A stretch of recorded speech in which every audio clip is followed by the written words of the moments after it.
but the perimeter and the Donovan Mitchell. So Yeah, you know what I mean? He got some him. help tonight. They said Spider, Mobley, and a player that we know so well, Karis LeVert. They all three combined for 71 points tonight. That's what I'm looking at on the screen because I'm trying to look at the game, aim at reverse, and see Yeah, who got like the 2 hours of it. Because I ain't gonna lie, my ESPN ain't working, bro. I don't got ESPN on my cable box. I got TNT, but I don't got ESPN, so I got to watch the game some other how on some yeah. other shit. Now, But I ain't have if you ESPN. work it. If you work at Uber or Lyft, I think there's a way you could listen to the game. I think they got a radio station, or you could get like Sirius FM or something like that, and you could like listen to the game while you working. You feel what I mean? I used to do Lyft at Uber, so I know. I used to listen to the Brooklyn Nets games. Anytime a passenger get in, I already got the No, game no, no. on. You ain't paying for I'm doing. nothing. I'm not doing Lyft or I'm doing Uber Eats. I'm doing food, bro. I ain't doing Okay. I ain't Oh doing no, no, cabin. but oh, so are you in the car though? Yeah. I was in the car, but I gotta keep my phone. I gotta keep the data on my phone, bro, because I got AT&T, bro. That shit is some da bro. Like No, no, no, no, I'm not talking about. I'm talking about the car radio. You could get ESPN on. no. My radio messed up. My car. Oh, I got an okay. '08 Honda, nigga. This shit is done. I'm at the shitter. Word Uh, up, but I ain't really tuned into none of the games. I kind of got to watch them in reverse. I'm still trying to watch the Celtics one in reverse. I caught a little bit of the Dallas game. Dallas, they role players showed up. PJ Washington showed up. Kyrie didn't have a yeah, big game, but he was facilitating. He had like 10 assists. Like at the end of the third, I ain't really get to watch much of the fourth quarter, but I watched a little bit more of the third until the shit yeah. started bugging out. But Dallas, I kind of knew this Dallas series wasn't over. The Cavs game is the only shit that surprised me tonight. I ain't expect them niggas to get beat the hell up, man, on their own home court, bro. Like that's something that we nobody seen. The Dallas No, game, the I Dallas, had said that Dallas couldn't win in that building. I was wrong. I think a lot of people, We were man. going with wrong. I mean, I ain't have OKC to win, bro. Like shit, I had Dallas to win in this shit in 5 anyway, man. So No, no, I ain't. I don't know if they went at five, but I thought that again. Remember, this is OKC first loss in the playoffs. Right. This I they mean, first loss. it's about to be their first of many. Shit. I don't know. It's about to be their first of many, man. That because now the thing is not now. I said that Jason Kidd, man, but been making some adjustments, man. Like he figured out how to neutralize some of these niggas, how to contain them. You know, and make it just a SGA game and shit. That's what it looked like more so in the third quarter. Dallas Mhm. Dallas shooter showed up. Tim Hardaway Jr. with his weak ass, he finally showed up. So Um, man, PJ Washington, bro, I think he had like 25 at the end of the third. He was yeah, he leading was on cooking. scores. Yeah, he Yeah, was he was good. cooking. And he was the Yeah, second leading scorer behind Luca on the Dallas Mavericks. right. And Luca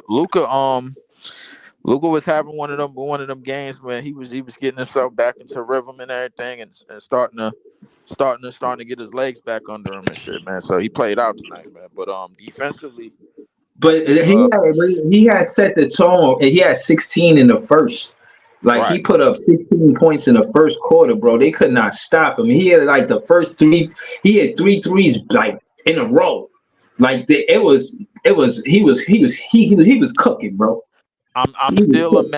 what I am amazed at. I'm still amazed at the defense that they playing on Kyrie to keep him from scoring. But Kyrie is starting to pass the ball. He's starting to move the ball around because Yeah, When you got Jason Kidd as a coach, bro, like you're gonna have to move that pill, bro, because that's what Jason Kidd used yeah, to do. You know what I'm saying? yeah, yeah. But hold on, isn't it fair to say? And this is why I always, to discuss how coaching matters. I think that happens in the playoffs because Jason Kidd's the coach. Some coaches will probably just tell Kyrie, "Yo, shoot till you get hot." You know what I'm saying? You're a star. We ain't gonna worry about it. Jason Kidd probably said, "Yo, if you ain't hot, you just as valuable passing the ball." I don't remember the last time Kyrie Irving had double digit assists. Me Like, neither, especially in the playoff game. I So I was mean, about to say that. yeah. Yeah, So me that neither. happened. But I think defensively, the game plan changed for Dallas tonight. They pretty much made it. They pretty much say SGA, bro. You pretty much the only nigga that's gonna beat us tonight. Everybody else, man, listen, they gonna have to do something else. They gonna have to do the other shit, bro. Like, but they pretty much SGA said was trying too. SGA was trying, and I think that's the thing. With like, and Jay, you had mentioned this a while back. Like when the young teams start to get sporadic, they get sporadic. You know what I'm saying? Like if they playing A go, bro, like they got to figure out plan B. Cause so the thing is like now the coach for OKC, Mark Dagenhart, bro, he got to come up. He got to come up with a counter reaction. He got to figure out how to counter that shit that Dallas just did, man. Because realistically, Dallas, like Jason Kidd, bro, he made adjustments in the past before. We seen it a couple of years ago when he first had got it when he was with Brunson. We seen and now we seeing it this year. You know what I'm saying with Kyrie. So I mean, he figuring it out. You know, man. So the Dallas needed that win. And now they take the series over to Dallas and everything. Same thing with Cleveland. I don't think Cleveland will win another game, but I mean Dallas for sure is definitely making this a series. Yo, shout out to Easy and Jay on the panel. Y'all see, y'all can subscribe to Leaf for Jay. They handle for YouTube is at Oh shit.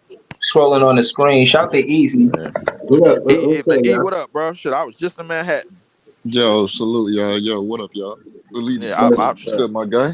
yeah, Breeze, what up, I gang? was just in Manhattan, man. So Jay. I did some strong money tonight, man. I'm all right, feeling all I, right. I, I hear you. I like the sound of that. I like the sound of that. Like the sound of that. What's good, yo? Yo, I was just over there tapped in on. I was listening to my nigga Showtime and Big Priest. Shout out to them. I was listening to them, but I saw y'all niggas on. I had to come over here, show love, salute. I had to jump on the panel and chop it up with my dogs. What up? What's the Chilling, word? How you man. feeling? Yo, just chilling, man. I was wrong about last night games, the Mavs, and I was wrong about Cleveland Oh, Cavaliers. So Breeze, Breeze. That's a I whole had to fact. walk it back. I Word, got I had to both walk game it back. wrongs. You Hell bugging. yeah, I was what? Yeah, I pulled up late, but I had to pull up. I don't want to look like it. You know how the media perception is. Like, oh, he was wrong. He ain't even doing no stream. Trust me, I'm a fan that's tough. I went through 50 losses. Ain't nothing can break my spirit. Shit, man. But I ain't gonna lie, Breeze. I don't feel like we should like take pride in that. Take pride that we took like 50 losses. Yo, yeah, man. no, I'm just saying I ain't gonna duck no stream because I was Some wrong. people You know? can't go through it, man. Some people would just stop, quit in the middle. Oh, that's Yeah, wild nah, crazy. you Yeah, that's wild crazy. Yeah. gotta push through, man. Gotta If I'm push through. if I'm on that boat, we on that boat, bro. We Right. It happens, man. the only way we jump this ship is I'm looking at everybody like, yo, we all jumping ship or not. I ain't jumping ship alone, my nigga. Yo, I don't know if y'all know this, but because y'all, it's about a movie. The perfect example of that is Harold and Kumar when they was looking for Bud. Yo, they did everything. No, they was looking for White Castles. Yo, Harold and Kumar and Go to White Castle is one of the funniest weed movies I ever seen in my life, bro. Like they did everything and any and everything to make sure they got the White Castle that night. They did not quit. And did y'all ever see that movie? I think I saw like what I think it was either the first one or the second one. Harold Yeah, and Kumar go to White Castle. I think. yeah, they had like two or three of them. This was a while ago. Yeah, cause I think they had one fucking called like Harold and Kumar go to Guantanamo Bay or some shit like that. I was like, oh Yeah, that shit was wild. yeah, Word. yeah. That's straight. You could hear me. Yeah, yeah, I'm right here. What up, though? Easy, did you get the chance to see any of the games? I ain't get to see the fucking Cleveland game, and I ain't really get to watch the OKC game, but I saw the highlights of the OKC game. So I mean, I kind of got a good idea of what happened in the OKC game because yo, goddamn, my nigga, yo Leaf. So how you feel about Tim Hardaway Jr., bro? Leaf probably not here Bucket. right now. Yeah, Leaf. But I ain't Cricket. gonna. But I ain't gonna. He probably gonna come back. He gonna bug out when he come back. But I ain't gonna lie though. Like nigga, that nigga was cooking. He cooked up at the right time, bro. He cooked up at the right fucking time. I ain't gonna lie.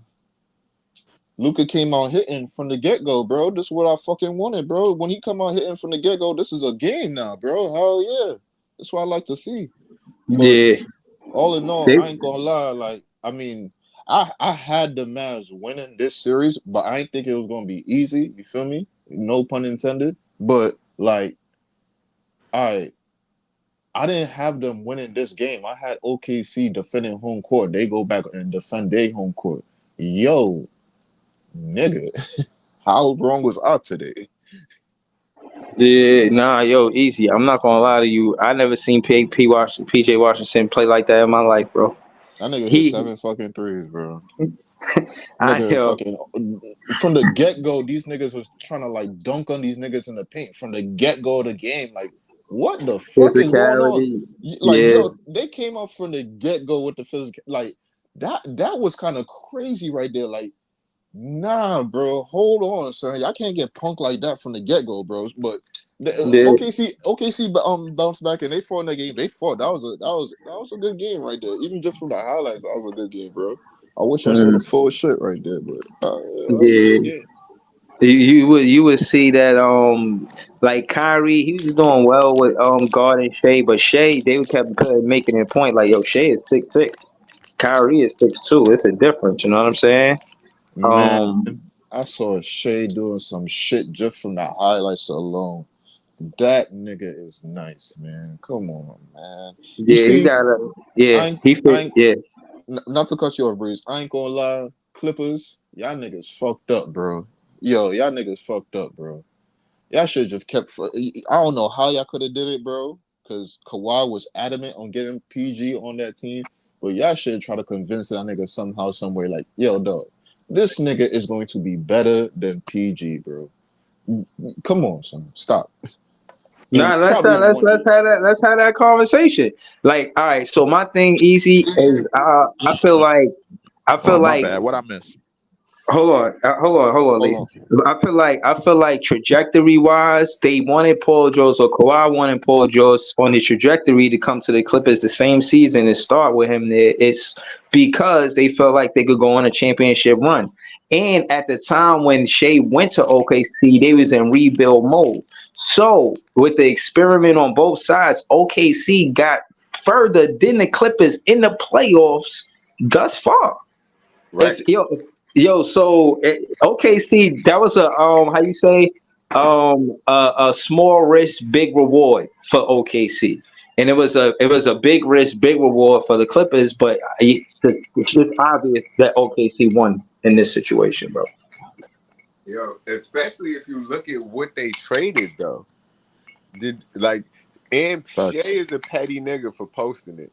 But it was like they traded 9 assets for just Paul George. That's a fact. And look what they got you and look where they at. I forgot. I Word. think they even used some of them picks already too. So I gotta figure out who the players they used them already. But all the players that they draft too are good too. Like they don't miss on draft picks, bro. Like tell me the last time. Okay, I mean they miss on like a few, but like they don't really miss like that, bro. They don't really miss like that. So when they use their draft picks, bro, they be hitting, bro. So like how Jay said, 9 assets, bro, and a shade, bro. Like Yeah, because God,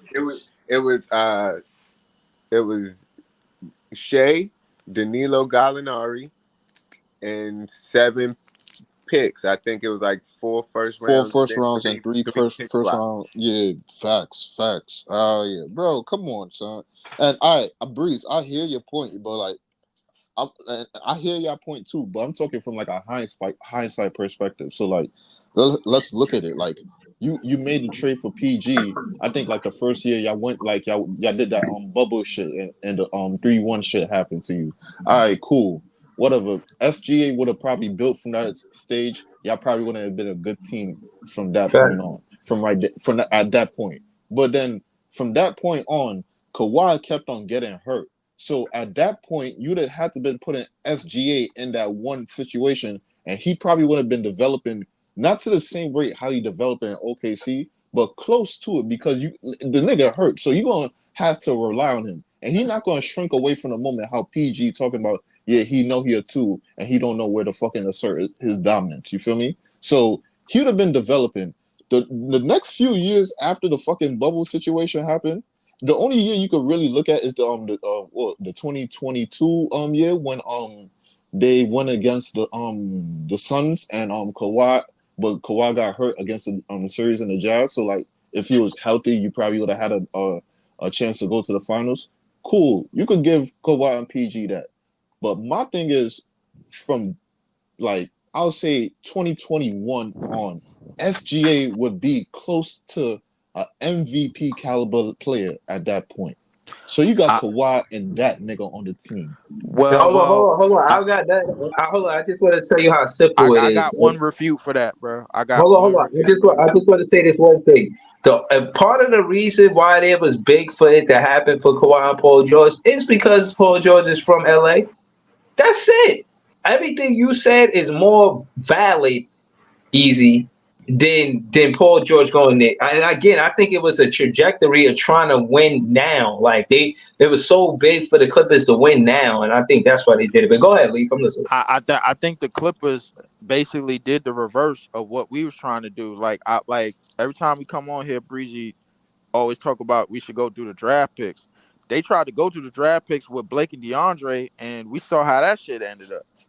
So the thing is, they probably seen If they Shea, had, and it's fair to, hold on. It's fair to say they had success with that. Even if they didn't win a championship, that don't mean you go away from the draft just because you don't win a oh championship. no They no they no no made no no no playoff no no runs. no no no. See this see I would counter that by saying like we went through free agency and we didn't get past the second round.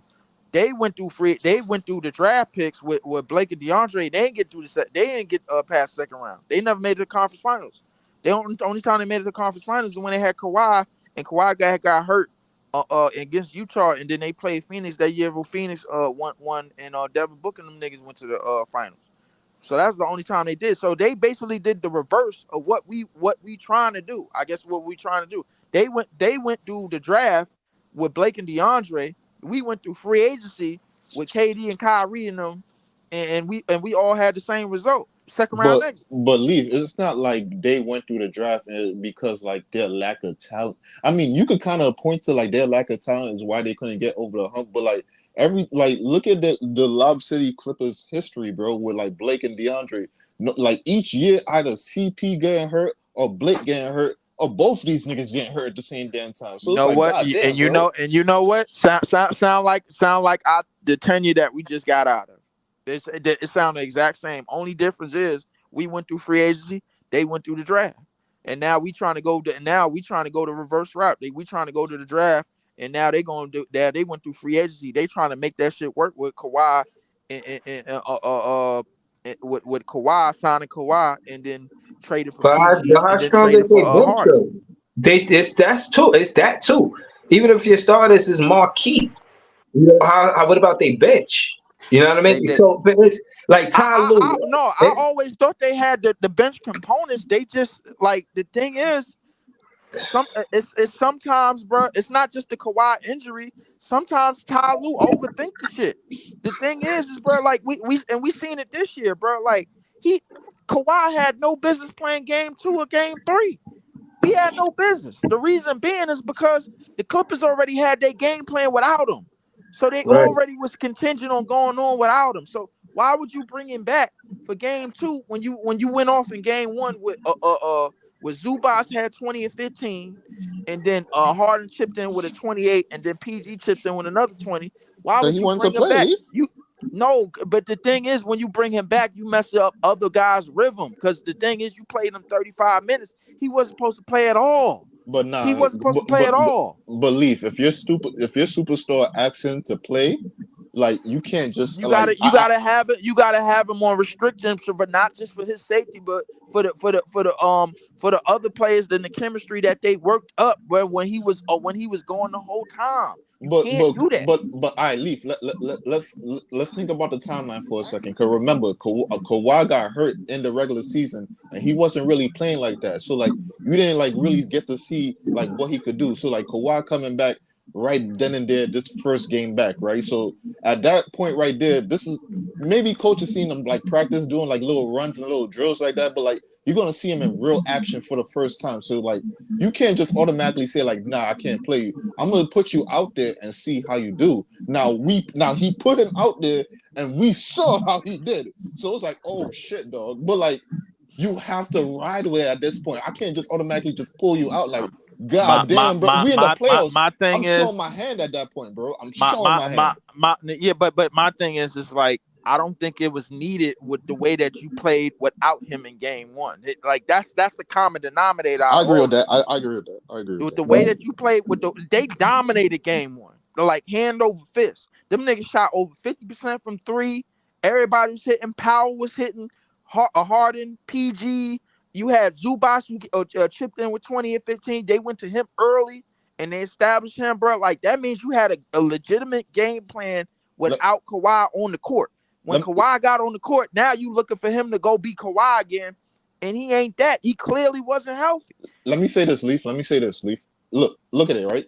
All right, your superstar want to play cool. You don't care about that. All right, if you got to bring him back, if you have to bring him back, you would rather bring him back into game two instead of game three to like get him warmed up. You would rather get him into game two, get him warmed up.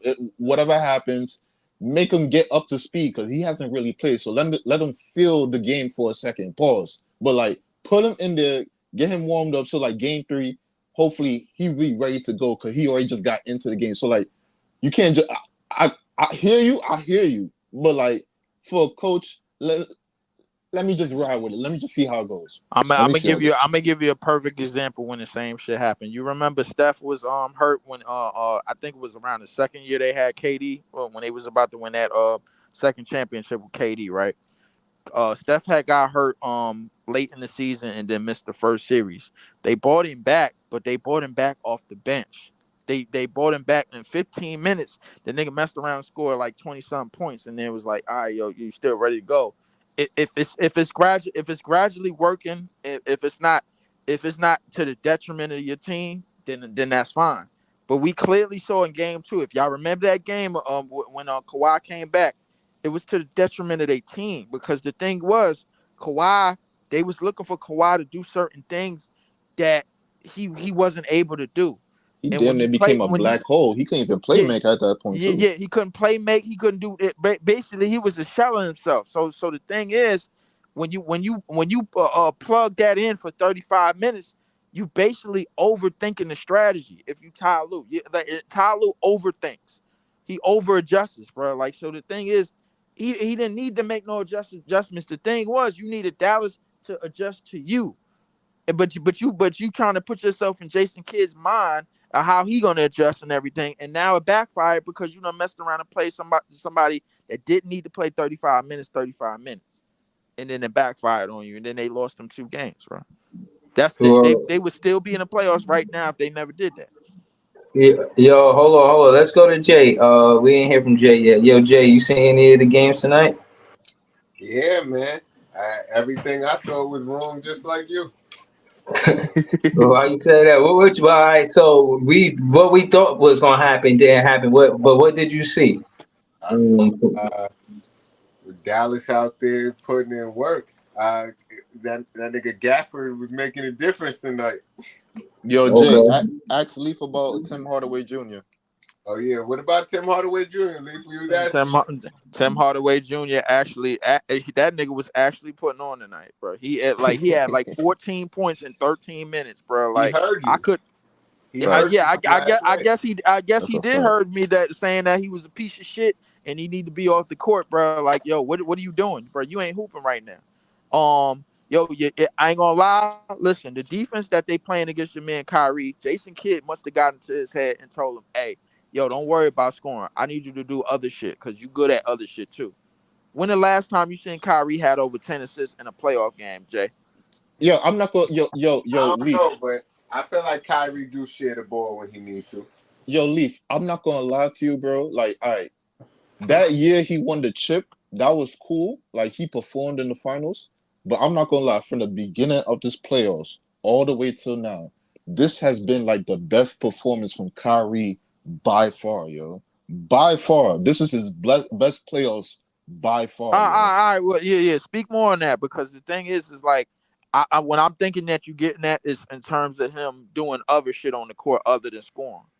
It's everything else other than scoring. The scoring is good, but even the games that they won, it's not even up to, like, he didn't even score a lot.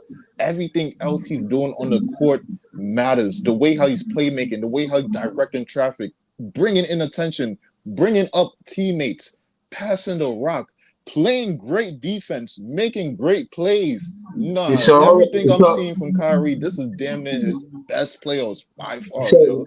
let me ask you easy. Do you think he rewarding the big man? They always say in basketball you gotta reward the big man. If he do something on a good, like on the defensive side of the ball, do you see Kyrie trying to find a big man in the game? Did y'all see that? I think that's I see all he's Dallas. I reward. think that's I think all he's Dallas is rewarding. doing. I I mean, think like when I you think got they're rewarding Gafford, when everybody, you but like they yeah. spreading the rock too. Like from the get go, like I said, I saw the highlights, but they showed like the first 2 minutes of the game. Like nigga, from the get go, they was making an emphasis like we getting this rock through the bucket inside the paint, either from lobs or I'm dunking on you. Like that's what Mhm. happened from the get go. Like Yeah, Right. that's insane. I think you got to credit that to Jason Kidd, bro, because Jason Kidd was all about like moving the ball around. Like that's the thing that was his game. We know how he was, man, from the Nets in his days, bro. Like it was all about moving the ball around. You go back to that roster, bro. Like you had like a couple of dudes in double digits that wasn't really even scorers, bro. Like before they even saw Jason Kidd, but when you got somebody that like to facilitate and move the ball around, bro. Like now the ball don't stick to one person, bro. Like now Luka and Kyrie don't look like just strictly ISO players anymore. You know what I'm saying? Because Jason Kidd he put that battery in their back. Y'all niggas could pass. Y'all good passers. Hey, y'all good playmakers. Y'all not just good shot creators. Move the pill. You know what I'm saying? And now you see what that's able to do to a Right. team that's young, that's a young team like that. Because the thing is, they know their game plan. They like, all right, listen, we need to do this to Kyrie. We need to contain Kyrie like this, and we need to contain Luka like this. But now when you move the ball around, now their game plan, now they got to do something else. You know what I'm saying? So Yeah, I you know mean, what I shout out to J want? Kidd. Well, I want to say I Facts. think this playoff showed that one play ain't going to get you to the next level. So you can say whatever you want to say about Minnesota, but it ain't just one player stepping up. Yeah, Anthony Edwards is a superstar on that team, but all star. But I'm gonna say superstar. It's not just him though. It's No, because no, of no. that. It's clearly not. It's Nas Muhammad. It's Towns playing much He better. said it's Nas Reed. Nas No, Muhammad. no, no, not Nas Muhammad. I said Nas Muhammad. Damn, I said that nigga name wrong. I don't know what I was thinking, bro. Then Yeah, I I thought don't you were know trying to what play I him was for a thinking. second. Yo, I thought you were trying to play him like, damn, Nah, bro. man, nah. My bad, man. Yeah, that's Nas Reed. Towns is playing much better. That's the main thing. But like we all said, like I think anybody that had any faith in Minnesota, listen. The only way that it was gonna happen is if Towns played better. He stayed out of foul trouble, all that other shit, bro. Defended, rebound. He do all the tangible things, and he was doing that in the first two games. Now I don't know how the next game gonna look because them niggas they had like 4 days off. They done gave Denver basically like a period like to calm down and figure something out, man. I mean, I don't know what's to figure out. They going back in Minnesota down 2-0. So I mean, I don't know, man. Listen, if I don't have Denver to win the next game, but I won't be surprised if they do. I mean, so yeah. I ain't putting predictions on none of these niggas, man. Fuck them, bro, because I ain't been watching none of these teams. Yeah, this shit Fuck is Hold them niggas. on, crazy, bro. hold on, Jonathan. Jonathan, he says these playoffs have shown you need as much balance as possible, and the benches have played crucial roles as well. And it just hasn't been the star talent carrying their teams. I'll add to that and say that's a fact. And those the stop again. The defense putting the offense on droughts is just as important as going on runs because it'd be hard for a team to scramble up. Once the offense is going, it's going, it's rolling, they passing the ball, everything moving. It's good motion, right? But when there's droughts and then you try to pick the offense back up, every team ain't good at doing that, especially if you're trying to draw a foul. The refs is letting physical play happen. They letting shit rock. So by that happening, you know what I mean? Put yourself in a situation where you actually got to score the basket. There's a lot of times where they go to the rim, and in the regular season, that might be a foul call. But they all that marginal, that I heard that word a lot. All that marginal contact and uh like yo, they letting that physical play happen. You know what I'm saying? So these players are not getting to the free throw line. They're not winning games based on the refs putting them on the free throw line. That's the best part of the playoffs to me. So So shout out so to the all refs right. So question. that's letting the players decide who wins. So question to all of us fans of one team, bro. Like, look, here's the thing. Coming into next season, bro, like I spoke about us getting the front line. Is there anything that y'all seen from tonight's games in the past that we need to emphasize more, or that we have emphasized and we ain't emphasized enough in the past season? Because there is to me. You know what the main thing is? Ball movement, moving that motherfucking pill around, like getting the shit up, getting the shit up the court, making sure everybody get touches, making sure everybody is moving around, movement, screens. One of the things that we needed all year was screens. We didn't have a legitimate screen setter. That's a fact. We didn't have a legitimate screen setter, bro. Like, bro, so the thing is, when we had that, a lot of dudes got open shots. Oh, hold on. I want to add to that real quick. Just I'm gonna get to it, but not right away. I seen that the Brooklyn Nets have 38 million free cap space. So signing Clax to 2025 mil at minimum, you got 13 million to sign another player. Um, I can't think of anybody in the free agency to give that 2025 mil to over Claxton. Everybody else, for the most part, that would get traded here, that's they already in contract.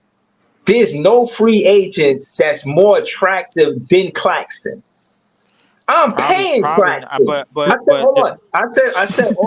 I said all that to say I'm paying Claxton. And that last 13 million or to 18 million, I'm gonna find me a point guard.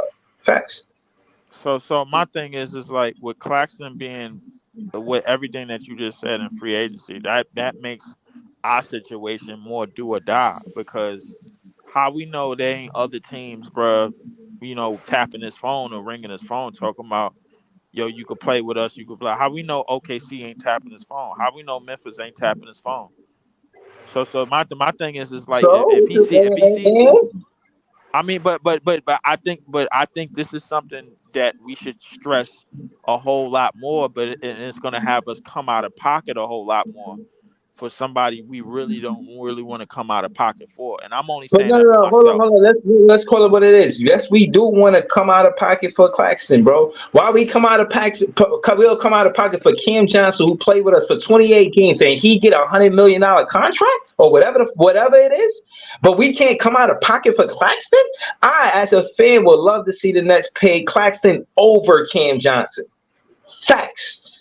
And then Cam Thomas. As soon as Ben Simmons is off the books, pay Cam Thomas. Okay, all right. So let me ask you something, Breezy, because I've been in this space with you for a minute. Bro? I didn't hear you complaining, bro. The second that Cam Johnson signed that contract, bro. I didn't Bruh, hear nobody yeah, complaining the second that Cam Johnson signed that contract.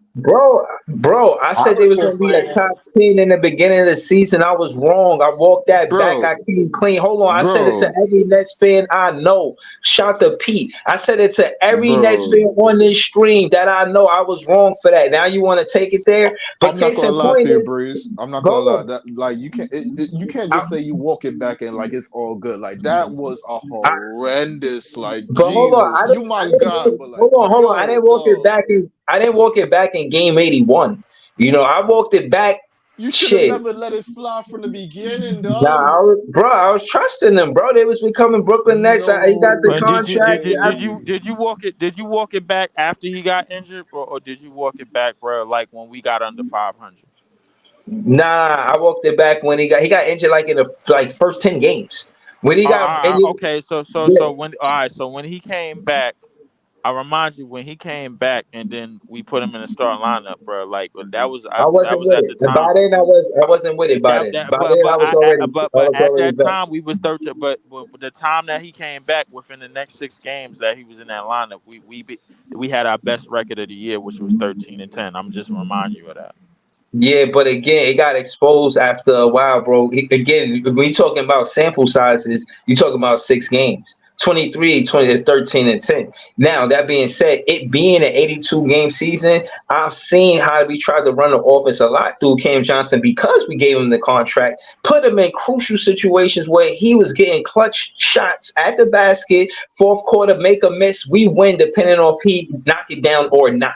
And I we mean, lost a lot of. it wasn't at the Hold on, but basket. He got a couple of wide open threes, but I mean, right. No, I'm saying shots at the basket. I'm just well, whether it was a three or not, he was the one determining whether we win or lose that game, and he was missing a lot.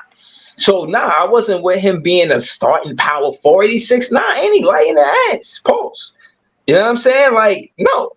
So that being said, yeah, I've been walked that shit back. But again, to pay Cam Johnson and not pay Claxton, who been here for 5 years on his second contract, this would be the third contract for Claxton with the Brooklyn Nets. He I'm not had the gonna. rookie scale for 3 years, then a 2 year. He coming off of the 2 year. You pay him, yes. But I'm not gonna lie, And that Breeze. Cam Johnson move was stupid because if they was gonna pay somebody's friend, it should have been Kevin Durant's friend, Kyrie. Ain't goddamn But motherfucker. I'm not gonna lie, Cam Breeze. Johnson. Like looking at it, but Cam like, Johnson. Just because he played with all right, Mikal but Bridges. Breeze, hear me Yeah. out, right? Look at Jonathan comment right here. He make a good point though, bro. Like Which Ben one? got the last one. Ben making 40 mil, Johnson making 20 mil. Now you gonna pay Clax 25 mil, like 85 Yo, mil if your cap is eight up. Like at that point, that's over 50% right there. Like what you like? So Yeah, I'm gonna be honest with you. I would trade Cam Johnson from the way he played last season. He don't listen. Cam Johnson ain't Mikal Bridges. Mikal Bridges just bought a $6 million loft in Tribeca. I I ain't hear bruh. Cam Johnson buy no What? motherfucking loft What the and fuck try. have y'all What? done? Wait, Listen, listen. hold Let up. me finish. No, let me Wait a finish my second. talking Wait point. a Let me. No, second. no, Wait a no, no, no, second. no, no, no, no, no, no, no. Wait Y'all a not finna do second. this. No, you're not finna do this. No, you're not finna not let me You finish ain't my talking go point. ahead, Then ask go me a ahead. I'm gonna question. let you No, finish, but I thank you. hold up. Let I me need finish. go ahead. Let me finish. Again, like I said, Mikal Bridges got plans to stay. That's why he got the loft. Cam Johnson, they said, don't call us. We'll call you. He got lost in Manhattan. Not for long. you Listen, No, I'm I never talking don't know. about know. look, You I'm talking okay, never all about know. right. them Hold on, hold on. So If go Jordy ahead, finish Fernandez, this, bro. hold on, if Jordy Fernandez is big on defense, how does Cam Johnson fit in the rotation? I mean, listen, that's a good question, but I like. So wait a minute. You telling me based on money spent on a loft that Mikhail like even after one season. First off, I'm not trading Cam Johnson before I at least try to shop Ben Simmons because he's eating up 40 mil. That's one. That's one right there. I'm not shopping Cam Johnson before I shop BS. I'm not doing that. That's But you one. know, Number two. BS is a harder sell than Cam though. It's a way harder sell.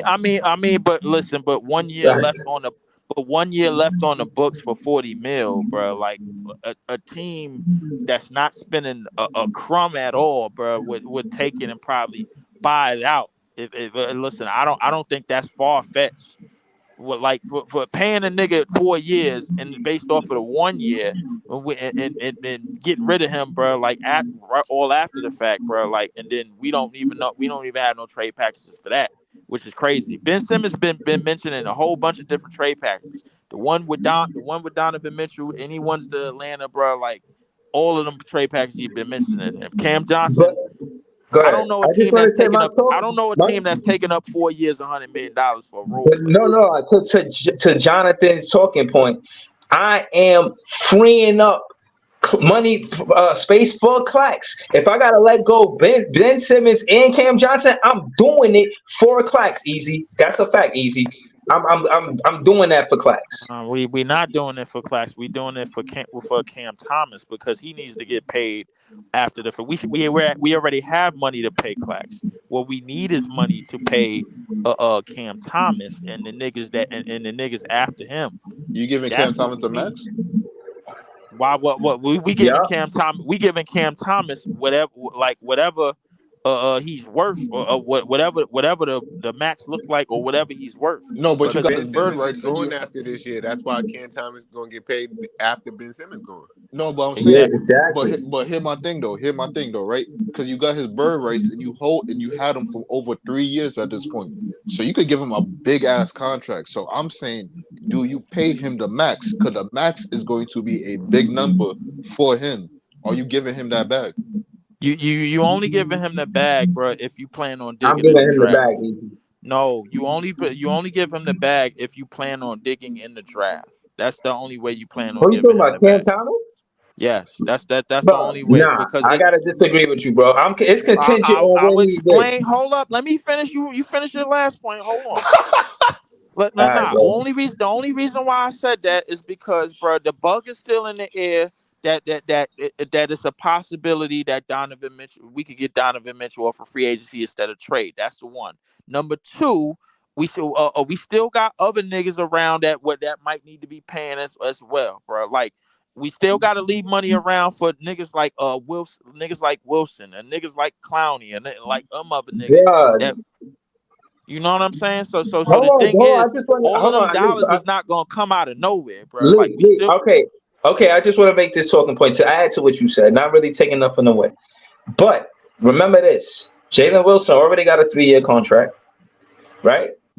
Yes. Another thing is, if Clowney is consistent, we're gonna want to pay him when his contract is up, but we don't have to worry about that for another 2 or 3 seasons. Two, three, two, Now, three seasons, right? right now, again, like to your talking point about the draft. If we want to focus on the draft, we want those said draft players to see the Brooklyn Nets pay a drafted player like a Cam Thomas. Think about it. If you draft a player that's about to get drafted, you see you get drafted to the Brooklyn Nets after they pay Cam Thomas, you're like, yo, Cam Thomas deserved the money. He ain't even getting no playing time in the first 2 seasons, but they kept him to build with him and develop his game. That third season was like his rookie season. As a matter of fact, I even seen him say that in the media myself. This is all facts. You pay Cam Thomas, you send a message to all of the draft picks, potential draft picks, that you should want to come here, you should want to play for us because we're going to make sure we take care of you when it's time for you to get paid. When you That come that's in as that's a a good hold on, point. when you come in as a rookie, all rookies have a rookie scale contract, and this is why building from the draft is so important from the franchise perspective. And Sean Mark said as Reese said, you've seen his best work come from the plays he get in the draft. So that being said, it just makes sense to pay Cam Thomas. I'm not giving him no problems. Now, that's a good point. But the thing is, you left something out. The thing is, we gonna draft niggas anyway. So the thing is like they gonna be on the same like the mid first rounders that we've been getting. We gonna continue to get them niggas, bro, because those are the Bro, we picks ain't that got we no gonna mid process. first rounders, bro. That mid, no. We had 21 and 22. Cam Thomas is 27. Dayron Sharp is 29. We had late Late, first well, yeah, rounders. that's what I Mid, mean. The mid to late mid first is rounders, different. bro. That's If what we we would gonna have had mid, continue to we would get. have had that. If we would have had mid Leaf, we would have got that player that we missed on that went to the Rockets that everybody liked. Yeah, I forget his name. we could You have got talking about Sengun. Whitmore? No, we could have got Cam Whitmore. Sengun. Yeah. Cam Whitmore went Even right before Sengun. He went right Sengun. before Clowney. No. But to easy, what he said, yeah, Sengun went like 15, I think. I think he Yeah, was yeah. drafted Sangoon 15. Sangoon was right outside the lottery, but like what I'm speaking, yeah, you absolutely right. But the thing is, when we still get the either way, those late first round and second round picks, we still gonna be able to hold on to them regardless. The same way we holding on to Clowney for like a 2-3 year period, and then we don't have to pay them till later on during that time once they start producing. Now the thing is, I don't want to build my team with strictly just draft picks. I'm not about that. You still need your veterans, bro. And Mikal wasn't last time I checked. Mikal wasn't on no trading block, other than that bullshit ass four pick shit that the Houston Rockets was trying to offer us. That we come to find out was like kind of like it was the truth. It was some truth and there's some Allegedly, untruth to that Leaf. shit. Uh, Allegedly, yeah. So allegedly, so the reality is that Mikal is probably going to be one of the vets that's going to stay. But like just given his age, 27, about to be 28, 29, and you probably still going to have uh uh uh uh who else? Struder. because you do need a backup point guard. Yeah, you Struder, gotta keep Kenny Walker. He gotta be priority. yeah, yeah, Have to. and then Wofford, who still ain't we ain't even here that he got re-signed yet. Wofford was only making barely 700,000 because he had to come in. That was his rookie Yeah, contract. he not gonna get no money. Y'all talking about Warford? Yo, that nigga might not come back Yes, to the he team, is. bro. Nah, That they nigga, gonna Nah, re. I think they hold gonna on, resign Wofford. hold on. Yeah, I yeah. think I they'll would say, resign Wofford before DSJ. you yeah. know I that think we're for a gonna fact. resign.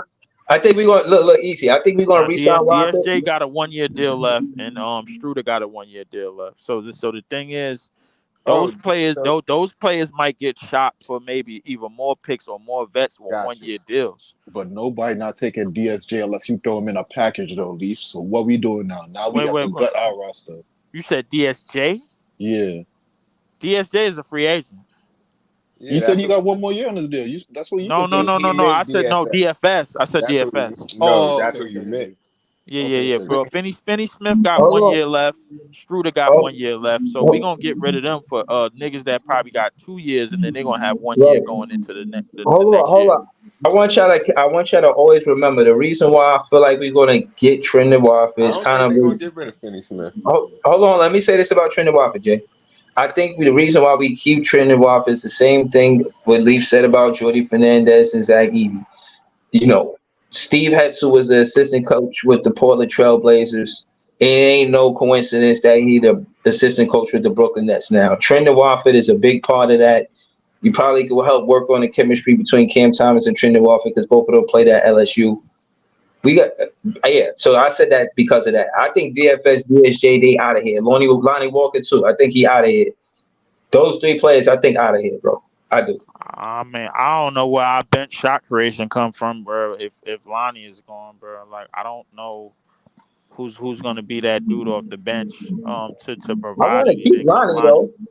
I I want to would keep like to Lonnie. keep Lonnie too, but the thing is like Lonnie's health has always been a question mark. Now we seeing why he didn't last as long in the place in his previous spots because he Yeah, couldn't stay on the court for that long. But the thing is, we kind of need him more than anything because we don't got no shot creation off the bench.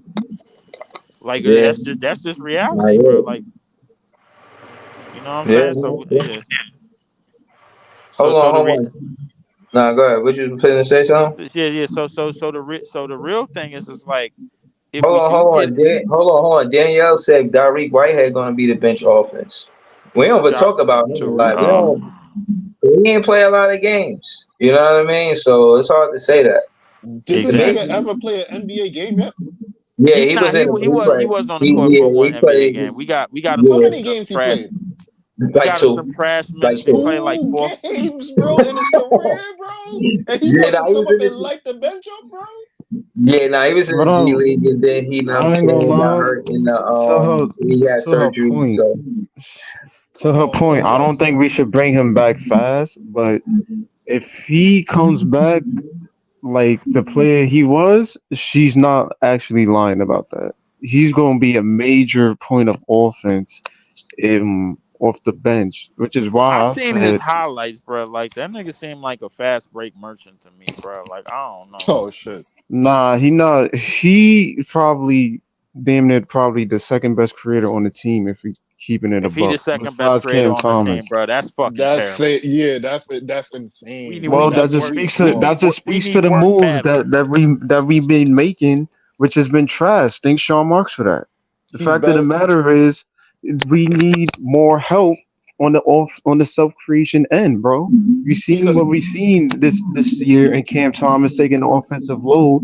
If we have someone like Derek who's 6'7", can play the two, can play the three, can possibly play the four if he needs to, I think that can nah, create for no himself, two. I give him two then at the most, yeah, bro. I'll Like put. yeah. I He can can't play do the that. 2 and 3, bro. He has NBA body size, so it's not like he's But skinny in the bones like Nicholas Claxton. but He can LM hold his own. but LM he's coming back from surgery. I can't have him playing twos. I can't have him playing twos, I'm bro. not saying They that's gonna why I call me. said don't bring him back early. Let him do what he do, rest up or whatever the case may be. But yes, it is a fact. He will be a major help on this team if he comes back. We need offense. We need somebody that can create. We know Mikal not going to be able to do that. I will say he probably a better shot creator than Mikal in terms of what he can create. If Cam Thomas is locked Yeah, up that and he based on can't based do on nothing, what knowledge, bro? Like that nigga played 2 games in the league, bro. Like bro. we just Everybody declaring knows him it's a that. fact. If Derek Whitehead was not injured, he would have been top 10 in the Wemby draft. That is a If it was fact. a spliff, we He all be wouldn't have high, bro. fallen to Like, come No, on, us. bro. no, We no, not hold doing on, this. hold on. He would not Listen, have hold on, fallen hold to on. us if he was healthy. No, no, hold on. Respectfully, it was a lot of hype around Kyrie Irving like that, and I'm just talking facts. It's not my opinion. Just let me get to the facts, then we're gonna get to the Whoa. opinions. Kyrie Irving played like 11 games before he was drafted by the NBA. That's a fact. And he And he went That's got number true. one drafted. overall, bro. Like Yeah, bro. Breeze. Come that's the on, bro. difference. That's the difference in this breeze, bro. He went number one overall, bro. Listen, We knew listen, without a shadow of a doubt, He bro, got that the that goods, nigga bro. was He it. had the goods. He This had the is not goods. the listen. same shit as Kyrie Irving. Do not Listen, ever bro, mention bro, no shit like I'm that. not. This is why you gotta let me finish what I'm saying, bro. All right, my fault. Again, it's not as cut and dry as contrasting Tyreek Whitehead to Kyrie Irving. Duh. Like obviously, you know what I mean. But at the end of the day, Duke is a good basketball program, and for him to be so highly touted, that means that what we were looking forward to build with. Again, remember we paid Joe Harris wild bread because we want a jump shooter on this team. And I think they want to do that with a Derek Whitehead. They want to develop him to a catch and shoot player, maybe a 3-and-D player, somebody that can rebound and defend. And I'm only saying that to say that that's one of the routes that they went, and they have high expectations from an 18-year-old, and they know he was injured when he got drafted. This is something that they trying to do in the next season and the season after that.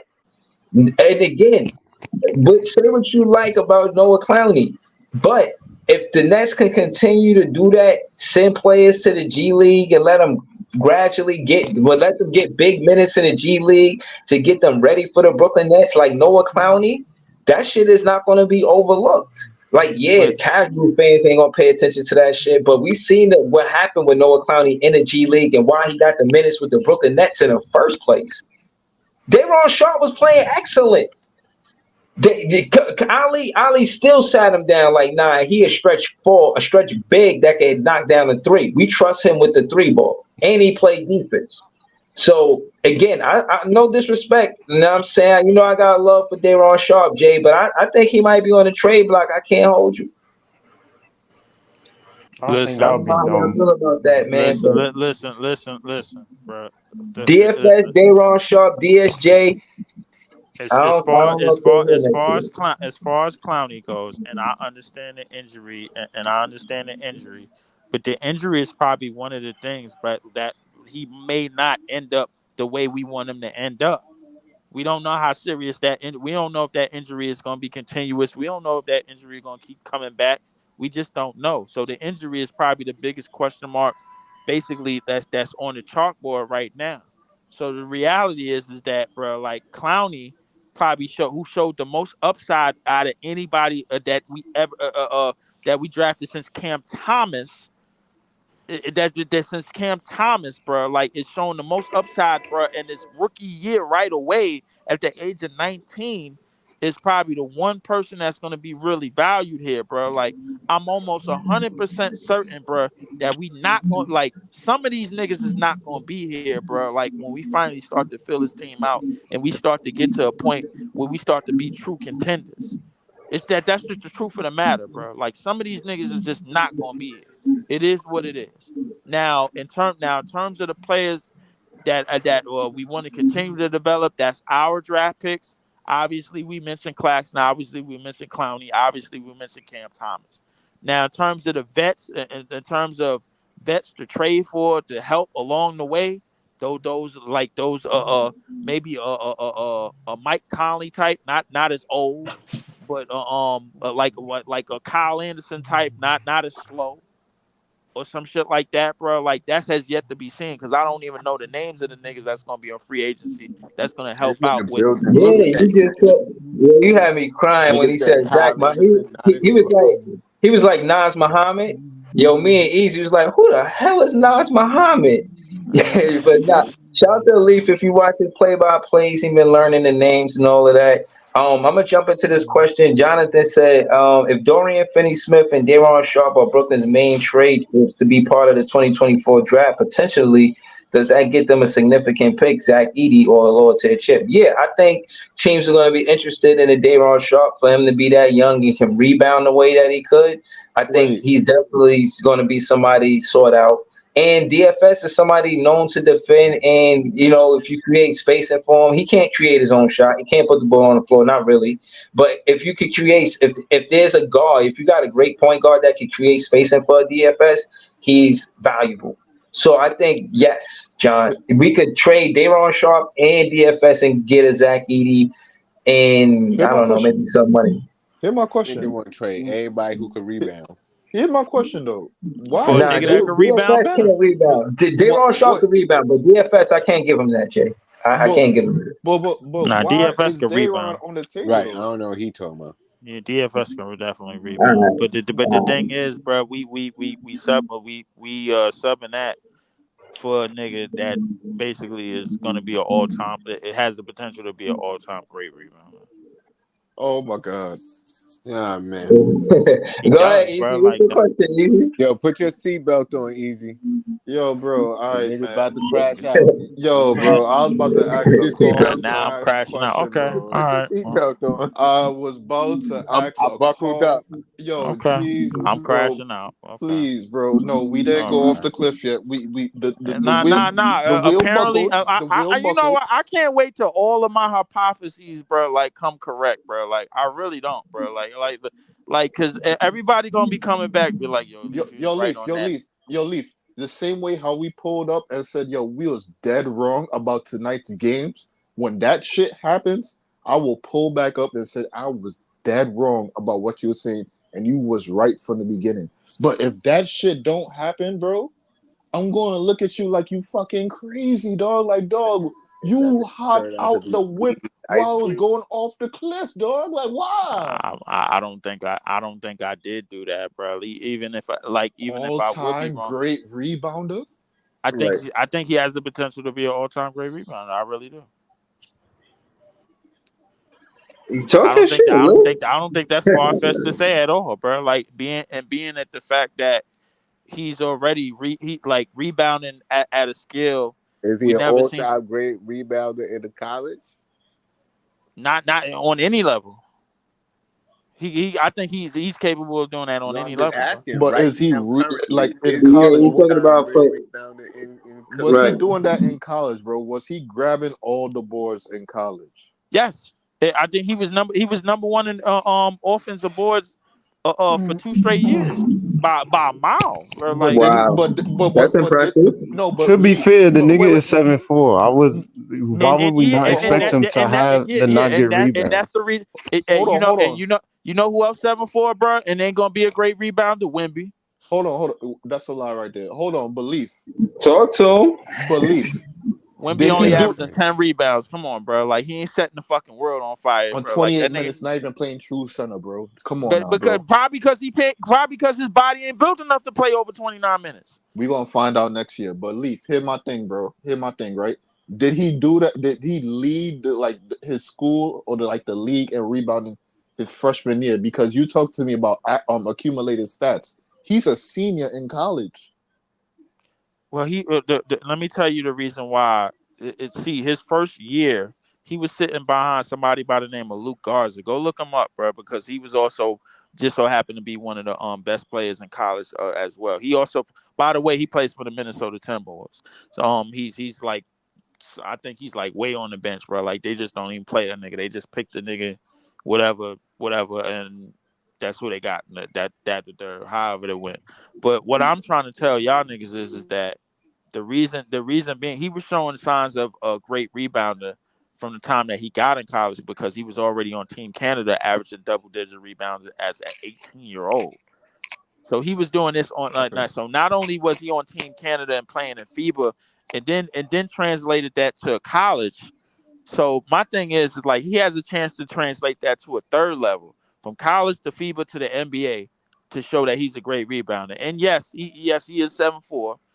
I understand that, but at the same time, it's like, yo, this is probably more reason why he's gonna be a great rebounder, not just because he's Yeah. 7'4", but because he got, but like his rebounding, his box out and his rebounding supremacy, bro. Like it's just all in all, like this nigga 7'4", 300 pounds. It's a lot of shit that he does that you just can't teach, So that hold you on. already know. Hold on, let's get into I want to get into two comments. First, I'm gonna get into Jonathan comment. He goes, Brandon Ingram, Mikal Bridges, Cam Thomas, Nick He Claxton, ain't in and the Zach top 10 Edey. of all-time rebounders, man. He said, honestly, if no Spider, that could be a very interesting rotation that improves Brooklyn height and rebounding, right? All right, then Claude Smith, he goes, Zach remind me of a poor man's Yao Ming. Now, let's contrast through Leafs perspective, a Zach Edey to a Yao Ming career. Do you think it's similar careers? And remember, Yao Ming had a short career. I think he only played 8 years in the NBA. Yeah, he only played 8 years. So what about that part of it? Because he Yao Ming played had four a years. jumper. He's 21 coming into the league. You want to see him get big minutes right away, like, or to preserve him, maybe give him 20 to 25 minutes, or Well, what do well, you think his rookie year looks like? Does it look like Yao Ming's rookie year, or how you see I Zachy? think It his depends on the rookie. team he go to. Yeah, it does depend on the team that you go to, and does depend on yeah, that's the main thing. It does depend on the team he goes to. But however, what I would say is it depends on the team that values him. You know That what I'm too. saying? Like so the reality is that Yao Ming had came into a league, bro, where the center position was basically valued by the one person, and that was Shaq. You know what I'm saying? Other centers around the league, it was a power forward position, but the game was still played predominantly some inside. Yao Ming definitely had a skill set. He could step away from the basket, shoot. But I don't think Yao Ming was nowhere near the rebounding that Zach Edey is. I think Zach Edey he stays vertical. But he definitely stays vertical when guys going into the paint. I think his positioning, bro, like just in the painted area for offensive rebounds is a whole lot better, miles better than Yao Ming's was. Yao Ming was probably grabbing maybe like 8 to 9 rebounds on average for his career. Like for a 7'6" nigga, bro, like that's no, and he's a lot more mobile than a lot of people think he is. He's way more mobile than Yao Ming was. Yao Ming, bro, in terms of like mobility was not it. But the thing is, like Yao Ming played in an era where he didn't have to be. And no, and granted that Zach Edey is playing and is about to come in an era where he kind of has to be. I think the game is going a little bit back towards front lines and bigs, not primarily because, bro, like you have a lot of European bigs that's doing things in the league already, even outside of Joker. You know what I'm saying? So the reality is I don't really think he's gonna have the struggle and grace period that a lot of people think he's gonna have, just off the strength of that. So Claude missed me with that bullshit y'all mean take, man. It's over with. Yeah. Yo, shout out to Claude, man. Always in the comments showing love. But I hope he answered your question. You know what I'm saying? I remember Yao Ming when he came in. I won't say that he was dominant, but he was definitely a great player. You know what I mean? Hold on. So far as stats, right? I'm getting the stats right now. Excuse me. Yeah, I want to show y'all Yao Ming rookie year, and I want to ask Leaf, do you think that you know that Zach Edey could do that? Well, his rookie year, he played 82 games, 29 minutes, and he averaged 13 points and 8 boards. 13 and a half points, 8 boards. Uh, You getting that out of Zach Edey in Zach his Zach rookie year? Zach Edey is way better than that. He's way better than that. If he averages 29 minutes, bro, like he's way better than. If he averages 29 minutes, bro, he's way better than that. We just seen with another, like, granted, bro, Wemby is probably the best prospect to ever, maybe the best prospect to ever come out of the Man, what draft. is Zach Edey average this year? What does he average this year? It depends on where he goes, and No, depends on who what did values him. he average this year? I'm talking about. See, because all of this predictions and shit, I want to know what he's already done. His last year in college, I think he was averaging like 28 and 14, if I'm not mistaken, or 28-13, somewhere around there. All right, that's good. That's damn good. Listen, a lot of people like to shit on the Big Ten. He didn't play against size or whatever. I'm like, but how many 7'4" niggas is out there anyway? So I don't know. So that's what he did last year. I think he did like 27 and 15 or something like some shit like that. I don't remember. I don't I remember just Yeah, the don't hold exact see on, how numbers. hold we on, can get him. hold on, hold on, y'all. Just to give clarity, Edie finished his career surpassing 2,500 career points, and 1,300 rebounds. Just right there, What? Well, that's impressive. yeah, but he said he was going to be an all-time great rebounder, and all-time great rebounders got like is up in the 1700s. Hold on. One of eight players in NCAA history to reach those marks in the first since LaSalle's Lionel Simons in the 87, 90 through 90, tenor in college. So, and it says he ranked third on the Big Ten's list in career points and second in career rebounds in the Big Ten. So, I mean, there's nothing to sneeze at, bro. Okay. I'll give him the benefit of the doubt. I just don't know how we would get him, They, especially if they gonna we came in trade on this Day kind of Rod or class. DFS or one of them other niggas. They get a Oh pick. my god, bro. Come on, bro. Yeah, but for what, like, which pick, like, which team is gonna That's nasty, bro. Like that, want to get Oh, him? man. what's They nasty gonna about do. it? What? Who want that bullshit, bro? Who want that bullshit, man? Wait, Some wait, wait. people, some teams need a What day. what They you probably gonna mean? want a day. Like the thing is like Man, I think Dayron, I think Dorian Finney-Smith, like is like we missed the fact that he was on the Mavs team that was last in the conference finals, bro. Like, and he was basically anchoring that defense, like by himself. Like them niggas didn't have no defense to speak of. All them niggas were second round picks. here, So here my thing though, Leaf. Right here, my thing. Right, cause we gotta think about where we gotta trade at. The That is nigga true. draft stock keep on fluctuating so much. I don't know what to think, but I'm gonna just use the consensus I've been hearing. He gonna be either late first round or they gonna drop him to second round because you don't want to use a high draft pick on him. You're either trying to trade for a team for a late first round or a second round pick. Think about the teams in that area that's gonna be having those picks. Remember, we was one of those teams in that area, bro. Can we offer one of these bottom feeding teams a day run and a fucking DFS? And they're gonna take that instead of a Zach Eady? They're gonna look at you like, why am I giving up a young talent? If I listen to Leaf, why would I give up Zach Eady for fucking Dayron? Ew. listen, and the way that you saying it makes a whole lot of sense. But the one thing that you have to remember about the NBA, a sucker is born every day. You know what I'm saying? So Somebody gonna get fired. A whole fucking front office gonna get fired hey, immediately. it Well, I happens I be all it don't thinking happens think, all that the could be time. us because It but happens all the time. I don't think a Dayron we trade gave piece up is a necessary. first I don't think round a pick for Dayron Royce trade piece is O'Neal. necessarily a bad thing. I think with Day Day, It you happens all the time. Didn't we give up a pick for Royce O'Neal? Yeah. yeah, I guess. But Day Day, he it's not like Day Day can't rebound. If they get a that's a valid solid asset that you can have for one of those teams if they make the playoffs or whatever. In terms of we seen what Valanciunas and these guys are doing. They need a big body that can get rebounds. Day fits the equation. If I Shit. don't think We got I four mean, second round picks for Jay Crowder. I'm telling you right now, bro. Whoever do that kind of trade Bro, we is got getting four second fired round picks for Jay Crowder. immediately, but bro. so based off on the projection that I have, Zach Eady, bro, they're getting fired for basically submitting We to don't even that. have to go to I don't even think that's it. I we think don't they go both ahead, Left. offer the same thing in terms of rebounding. Yes, Zach Edey is taller, obviously, but We seen what Day Day can do on the rebounding end. We seen him box out. We seen him hustle and get niggas out the way.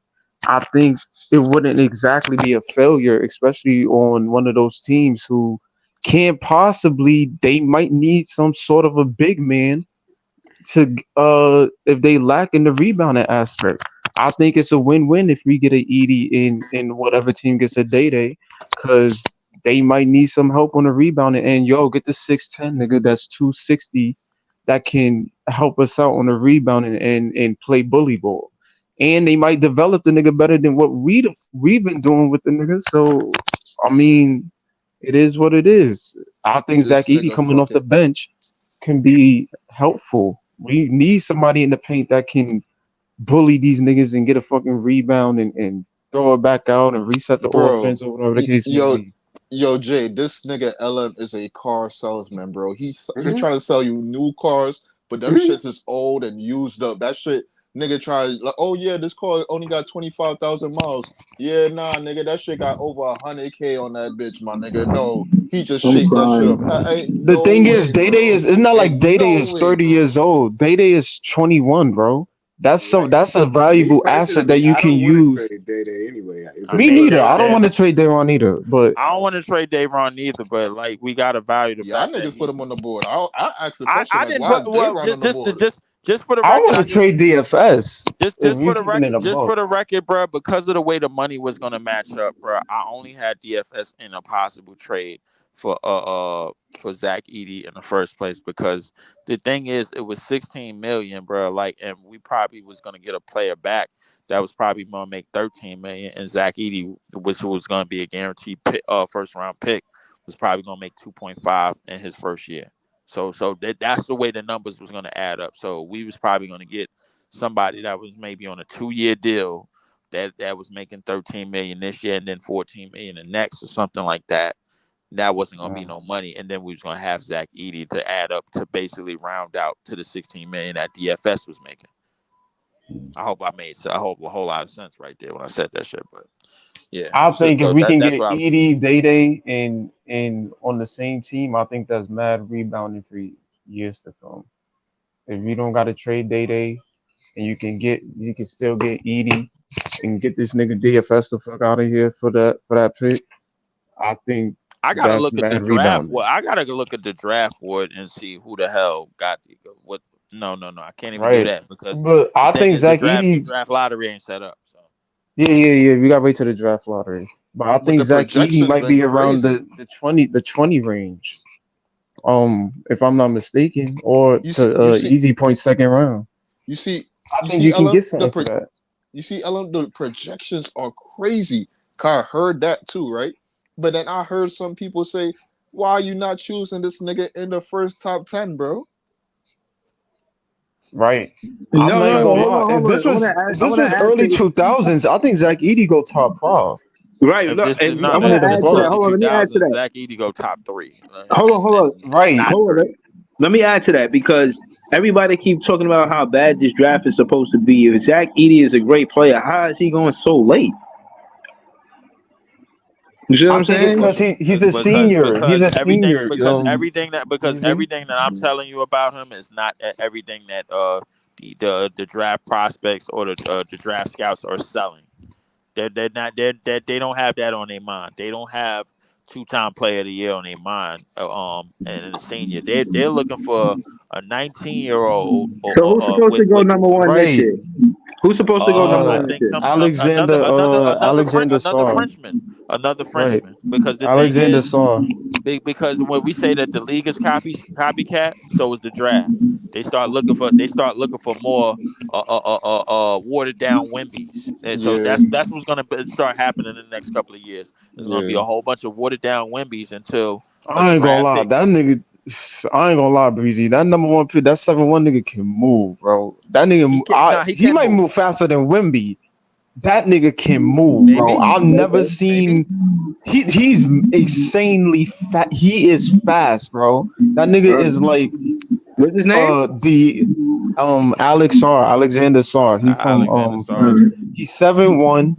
He's very versatile. He can damn near probably defend 1 through 4. or if we keeping it a buck. But he's Yo, fast. He's mad athletic. He can jump out the gym. He can shoot the three ball. He can shoot the midi. He got a post game to him. He plays damn near like a guard. So to yo, Lee's point, these 7-1 niggas is coming in the league just with guard play and all types of shit. Like yo, it's I and don't know, and, man. and yo, that's Breeze. Like that's the super thing that KDs and shit. Yo, Yeah, Breeze. and if you and it's not gonna be it, the but if league you in a got few a first years. but if you got a first overall pick, here's the thing. This is the thing that you're valuing, bro, because you're not sure if you're gonna you're not 100% sure if you're gonna win a championship with these top players. But what you Right, are sure of is that you're gonna sell tickets. right. They a lot of the teams that's in the lottery, they're looking for somebody that's gonna put Yo, this people in the nigga. seats. That's what they're looking for. Yo, They're not looking Breeze. for a certified winner.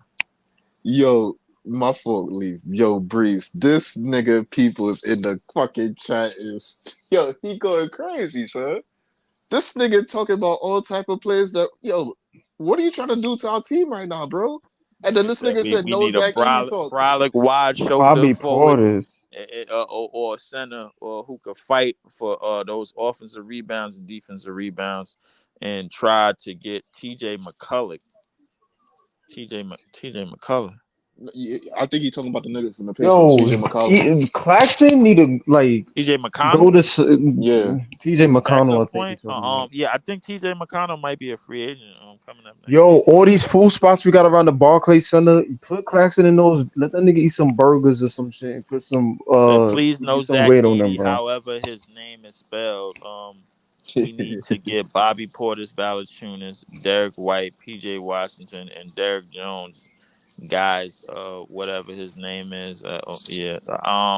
I mean, bro, I don't I know ain't what gonna type lie, of yo. guys you're talking about, so I'm gonna just focus Nah, on nah, those nah, nah. niggas right there, bro. People's just name basically a whole bunch of niggas that I don't even know if it's gonna be free agents or not, bro. Like I Yeah, Hey, don't. bro. Like shit. What the fuck, Like dog? we was talking about getting Nas Reed, bro. Like, and them niggas done signed that niggas to some crazy bread, and now we seeing how that's yo, done. y'all know? Fun fact, because somebody put it on Twitter. They was like, Nickel Alexander Walker on Minnesota. Um, y'all know he was our pick, but we traded that nigga. I think What? we traded. They someone on Nets Twitter put out a pick, and Nah, I ain't know that. I Nickel don't know. Alexander I don't Warner know if we ended up was our taking him, pick. but he was probably yeah. It was a lot of picks that I was our pick, bro. But I'm They not nah, too. they showed this. I forgot. I gotta find it, but it was a screenshot. It said Brooklyn Nets select Nickel Alexander Walker, proposed trade rights to New Orleans or some shit like that. So I guess we traded the nigga to New Orleans or Hold whatever on. Hold on. Okay, or So some shit. Nikhil I don't know. Alexander Walker. Yeah, supposedly he got picked something by us. like I'm that. not Yeah. sure, I'm about to but we find this traded shit the out nigga right to now. New Orleans or some shit. I'm trying to remember, like exactly when we might have got a nigga like that. What the fuck? I'm about to find this shit out right now.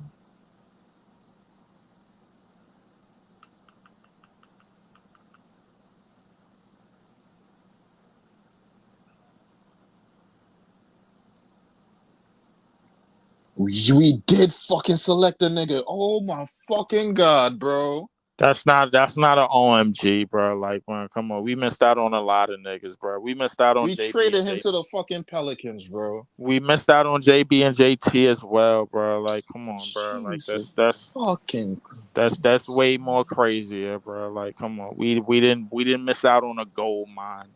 You know Stop why it. it's fucking me up right Nah, now? but it's crazy because this goes to Jordy show we just Fernandez be would love a trading player niggas, like that. bro.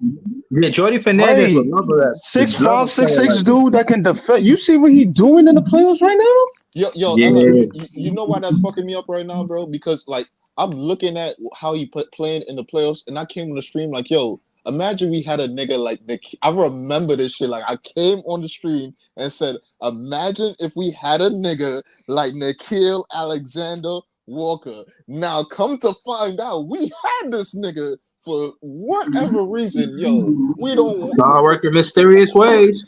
That shit is Ah. crazy, bro. This shit is ridiculous, yo. I Yeah, really feel nah, like our but front office is slow. Like, guarantee you don't know when he gonna be in the moment, but Nigga, if I'm looking at this shit now, what he doing in Minnesota, he damn near the best bench player off the bench for them niggas.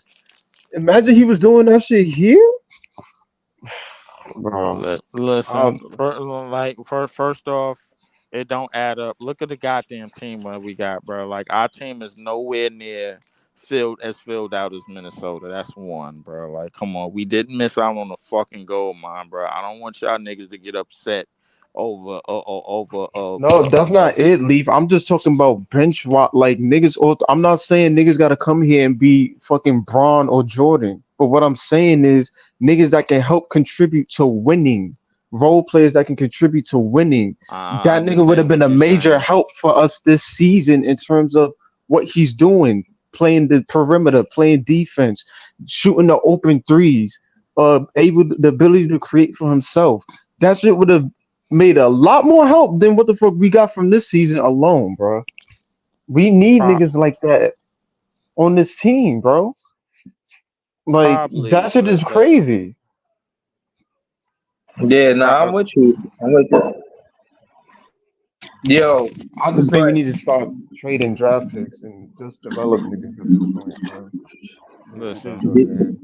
yeah, I think that's something that's going to be valued, bro, in the future. However, like the reality is that I think that we have a chance to right our wrongs in terms of like the niggas that we let go or that we didn't draft, the this, that, and the third, on all of that, and one of the things to start is with Zach Eady. I think we really have a chance to right our wrongs with that shit, bro. But at the same time, I don't think we should be, crying over something that's over the spilled milk. We just got to find a paper towel and clean this shit up. It's a big fucking mess, but like I think we could clean the shit up, and I think we could do it sooner than later. You know what I'm saying? So we just got to just stay focused on that. How long you think it's gonna take? Man, I don't care what moves we make, as long as we make the playoffs, bro. I don't give You a said how long I think we're gonna take? Yeah, I take two Shit. seasons, two I three seasons. I mean, shit. If everything done right, bro, like shit. If we get what we want this off season, bro, it ain't gonna take us no time at all. We'll be at 40 plus wins, bro, in no time, bro. Like we'll be back in some type of playoff contendership and some type of playing contendership in no time, in my personal opinion. especially in this weak ass East, bro. We The East is niggas with the trash, correct bro. moves, we can hold on. be damn near top of the East. I'm not saying number one seed, but we can be up there in a few years if we do the correct 40 shit. wins. Okay. I 40 mean, even wins. that 32, I don't think 32 is that far off from You getting know what? 40, bro. Atlanta was at 40, around 42. All right, all right. Right, and you gotta remember Atlanta and Chicago, them niggas was below 500. Only reason why they even made the plane was because they had more win totals. So imagine us if we make the moves that Leaf is saying, and we actually make this front office competent. Imagine a actual good roster with a good coach, which I'm assuming Horty's going to be. That is actually set, has defensive sets, has plays, and we win the games that we're supposed to fucking win.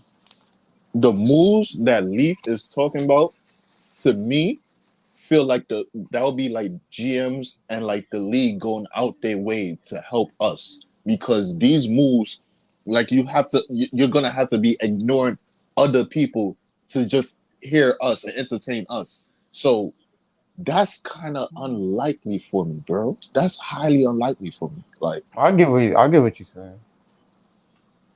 Because it does seem, I ain't gonna lie, because looking back at it, I was like, yo, Zach Edey kind of looked like a pipe dream. Because I don't know who in the fuck are we gonna trade for that nigga to get him? And what team is gonna be willing to look at our roster and be like, yo, I want one of these niggas on the Brooklyn Nets to help further our team, or whoever that team may be. If we can get him, I'm not mad at it, but I just don't see how unless DFS come off the books. But I don't even mind if we get Cam Johnson the fuck out of here. But I just don't see how we would get a Zach Eady. And I don't mind a Zach Eady, but Leaf. I would like for them to further Yeah. target a point guard. Let me ask you this, not because you're a fellow. Let me ask you this: would you give up two of those Suns first round picks for Zach Edey? Two of the Sun. What if I'm the Suns? Would I give up two? No, if Two to no us, if you give up two of those Suns first round pick because we still have like eight first round picks draft capital from like future picks that we could give up or like the picks that we got from the Suns. Do you give up those two? Do you give up two first round picks for Zach Edey? Future I first give round up. picks. I give up one. Yeah. I'll give up I one. ain't gonna lie, I'm not trading all them Suns picks. You see what the fuck I'm not going on trading over all there? of them. I'll give up one. Right. Listen, one for somebody that is gonna fill a need right now. To me, I think is not bad, bro. Like two of them, like now you basically asking for my money, my nigga. I'm like, all right, Right.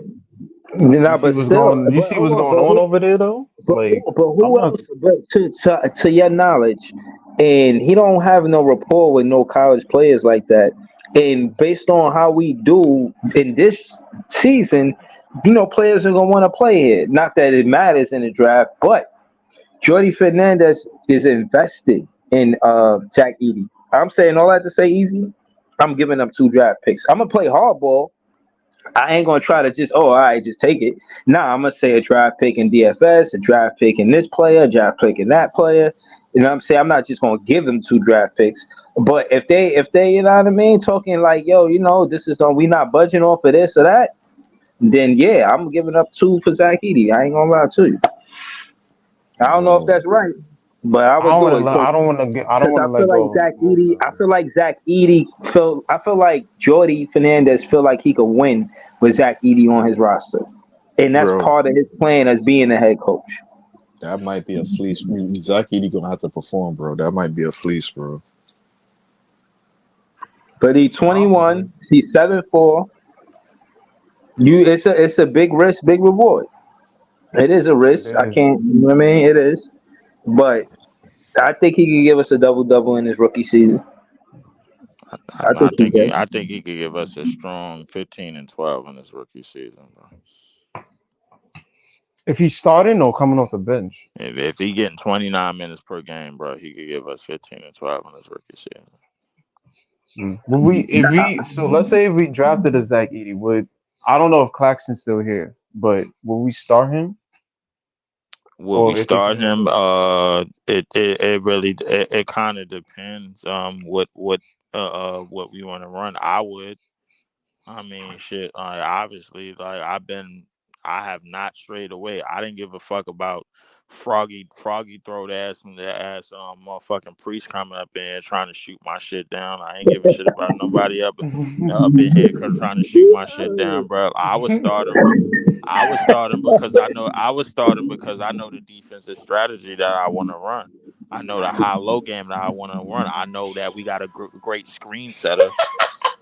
I know that in the lineup we have a great screen setter. That's what I know. But because one of the things that freed us up last year was having a great screen setter. When Yo, we had a great Mm. screen setter on the court, bro, shit worked out. Guys got open. yo, Like Hold, it. yo, Breeze. hold on. What Outcast Rel say? He said he got to move them puppies on pick and roll defense. That's I true. mean, and I Can think Zach Edey play pick and roll defense? he will, and I think he's gonna make a valiant effort to do so. And even if he's not making as great as the effort as everybody wants him to make, I still believe when you have a Clowney and you have a Claxton on the court, bruh, like they could make up for what he's not as good at defensively. To me, that's just my personal preference of it. If it's listen, if Hernandez is preaching defense the way that I believe that he is, everybody keep worrying about the offense. I'm like, my thing is like, yo, we like this is our opportunity to play to play from the free throw line in. Yo, Breeze. Yo, Breeze. Yo. this nigga Leaf is never gonna get over that Big Priest shot that shit down clear out the sky, my nigga. Clear out the sky. You know how Yeah, them he's old talking niggas, about. yo, back in the day, they go hunting like, yo, bird in the sky. Here, take the musket and shoot that shit down in the air. Shot that idea dead out the sky like Leaf. That shit ain't gonna work at all. Yeah, Oh, yo, nah, damn, he caught, son. he I caught ain't gonna Big lie. Priest If a Clowney at froggy the voice. four, I I'm feel like that shit crying. might work. Yo, Big Priest is dope, man. I That's like it. not, I like nah, his man. content there, but you try to cook on Priest though. That shit is funny though. I remember that. I should clip that. I should find that fucking clip and clip Reef and Big Priest going back and forth about Zach Eady. But That wait, shit is hold on, Yo, hilarious. you Breezy. gotta clip that, Breeze. Come on, Hold on, son. Breezy, because I want to ask Leaf a Whoa. question. Because he was saying something about because we grooming Cam Thomas to possibly be like the point guard of the team or whatever. Not in like the original point guard, but just for him to play in spurts, I guess. But if you're talking about, because he did make a good lineup in terms of, yo, if we grooming Cam Thomas to be like a combo guard or whatever the case may be. Um, would you? So I'll say this because I want to ask Leaf. Would you think a lineup of, and I guess I'm just counting them because they probably still gonna be here. I don't know if we trade them or not. But I'm assuming we make some moves. But would you think a lineup of Cam at point, Mikal at shooting guard, Cam Johnson at the three, Clowney at the four, and Zach Edey at the five? Do you think that's a competent lineup? Wait. Yeah, Hold on. I do. I do. Repeat that lineup to me real quick. I love again. Um, because I think Lee pointed out a point about us grooming Cam to be point guard, um, Okay. like a combo guardish of sorts. So Yeah. since everybody talking about we want more size on the floor and more height, I would assume that if Zach Edey was drafted here, and hypothetically, let's say we got him, would the lineup be Cam Thomas at the point, Mikal at the two, Cam Johnson at the three, since you want to put him in the lineup and the nigga getting paid, Clowney at the four, which and Zach Edey at the five. Nah, Would Well, that be a Cam Johnson wasn't in that lineup. Clowney was at the three, and Claxton was at the four, and Zach Eady was at the five. you know what? I no? think But I what got. I'm You know I'm not. what? But what I'm saying, Breezy, I I don't want got to a better put lineup. Clowney at the three though, because he don't I really got a have better lineup. the self creation to be at a three. I'm not putting fucking I got a better Claxton at the lineup, bro. four I if got a Zach is better at the lineup, five. and niggas might think I'm crashing the whip. So Mhm. Zach Eady, Oh shit. Mhm. Clowney, Mhm. Mikal, Cam Mhm. Thomas, Mhm. Wofford. Where you Hmm. playing I Wofford ain't at? gonna lie. You're not I crashing don't it. think that's that. I don't think that's that far off. Where you That's playing not Wofford crashing at? it. I don't think that's. I think that's a good lineup to me. No. Where you playing Wofford at? I'm The playing. one. I'm playing Wofford at the one. I don't think that's a bad lineup. I'm not even. If he You crashing got out, I might. I quiet. guess I'm crashing out Why too. you got I don't think quiet? that's a bad lineup. I'm crashing out. I really don't think that's a bad Let me lineup. think about that lineup for a second. Hold on. So, Cause one, regardless, if you put Trendon Watford at the one, unlike Ben Simmons, he's actually gonna give you so he's gonna give you the three. He's gonna give you a little bit of the mid. And he's gonna push the pace in terms of the fast break. Obviously, we know what Cam Thomas is gonna do at the two. That will resort Mikel at the three to just play defense and be the defensive playmaker Like that everybody he in was here rumored wanting to to be. be. Clowney at the four gives us at 6'10", give us size, so he's gonna be able to get rebounds and guard the perimeter. Since niggas is saying Zach 82 damn slow, cool. That's gonna be Clowney's job, which we have shown he can keep up with these guards. And then five, Zach 80 got bully these little niggas and let them know what the fuck is up. I think that's a valid lineup. We got size, we got defense, and we got shot creation with Cam Thomas in there. I think that's a very valid lineup. 6'8", 6'4", 6'6", 6'10", and 7'4". you're That really. is size. Are you I'll, what? let me say this. You're What's really the you're really relying on Clowney and Warford to shoot at a good percentage. So my question to y'all is, do you believe Clowney and Warford, either one or either or, do you believe they could shoot at, I'll say, like a 36% clip from three? It's not well. The thing is that not only do I believe that they could make defenses honest enough to get out there to open up more offensive rebound opportunities because they both crashed. They two players that also crashed the offensive boards as well. And then Right. When you have Zach Edey commanding attention like in the paint on just period, bro. Like it leaves the opportunity for more shooters to be open. When you have him command when you have him commanding shit off a screen, it gets a lot more players open. It has more open opportunities. I think people really gotta respect what type of what type of what type of screen setter that he is, bro. Like, and I think we really need to start valuing that, in my personal And opinion. with Trendon Watford at the one, even though we lost that game, Watford was bullying the fuck out of Jalen Brunson at that one. That nigga couldn't respectfully could not do him pushing the ball, playing bully ball. If he got the matchup at the one, most of these niggas at point guard is not. These niggas is 6'2", 6'1", whatever the case may be. Having Watford at point, damn near 6'9", 6'8", he gives us more size. He gonna be able to take advantage of the smaller guards and play bully ball if necessary. I So think with Cam Thomas, he gonna do what he do. We already know Cam Thomas gonna go out and do what he do. But if everybody's in their roles and they all got their set roles oh, and they know what the fuck to do and follow behind, I guess Cam Thomas, who eventually is going to be our leading scorer or whatever, yo, that shit can possibly work. yo, I mean, Breeze, bro, like you got to realize yo, Breeze. we basically kind Yeah, of running three bigs, but like with three different skill sets. Put that comment up real quick. To me, Claxton showed way more in 10 game stretch. I disagree with this comment right here. I'm not gonna lie to you. I want to talk about the comment he said right above it too. Let Clax walk. Here's the money asked for is bananas. He can't shoot or dribble for shit. They said let They play Claxton walk. defense, I bro. We not don't we not giving him the bag because his offensive side of the ball. We giving it because of the defense. We giving him 25 million for defense. if niggas like Rudy can get the bag for not Leaf, you playing don't sound defense, happy bro. about that, bro. You don't sound happy about that. I'm not. I just want to make sure we all correct on what's happening here.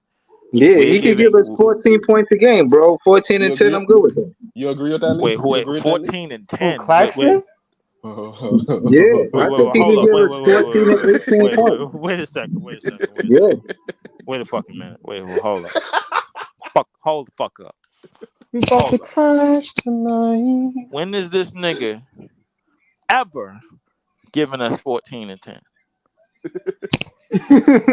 I mean, to Bro, be they ain't fair, never, wasn't he they giving ain't us put like no, 12 and 10 or some He shit? was giving bro, us they ain't put, 12 and 9, bro. but he 12 ain't and put them I don't numbers think up I if they saw wasn't that. giving him the ball. They wasn't giving I him ain't the gonna lie, ball. Leaf. If Breezy says some shit like 18 and 10, then I'll be like, you fucking wildin'. But Nah, 14 and I 14 don't and think 10. 14 and 10 is far off though. The nigga was Bro, he averaging could get 12. that from putbacks and pick and rolls, bro. Pick and roll, putbacks, hustle plays. He could get 14, bro. Here's my question, right? The problem with this shit is this. We're trying to get a bigger body in the paint Hmm. and trying to pay a nigga $25 to just play defense and barely get to 12 and 10. But here's my Yeah, that's question though. true. Here's my question, right? That shit wild to me. Here's my Like question. I don't agree with that math. No, hold on, Leaf. But here's my question. That math is kind of crazy too. But here's my question, right? Because you're gonna use Trendon Watford, Noah Clowney, and then you're gonna rightfully put Mikhail at his position, right? So you're gonna have big Hmm. body crash in the paint.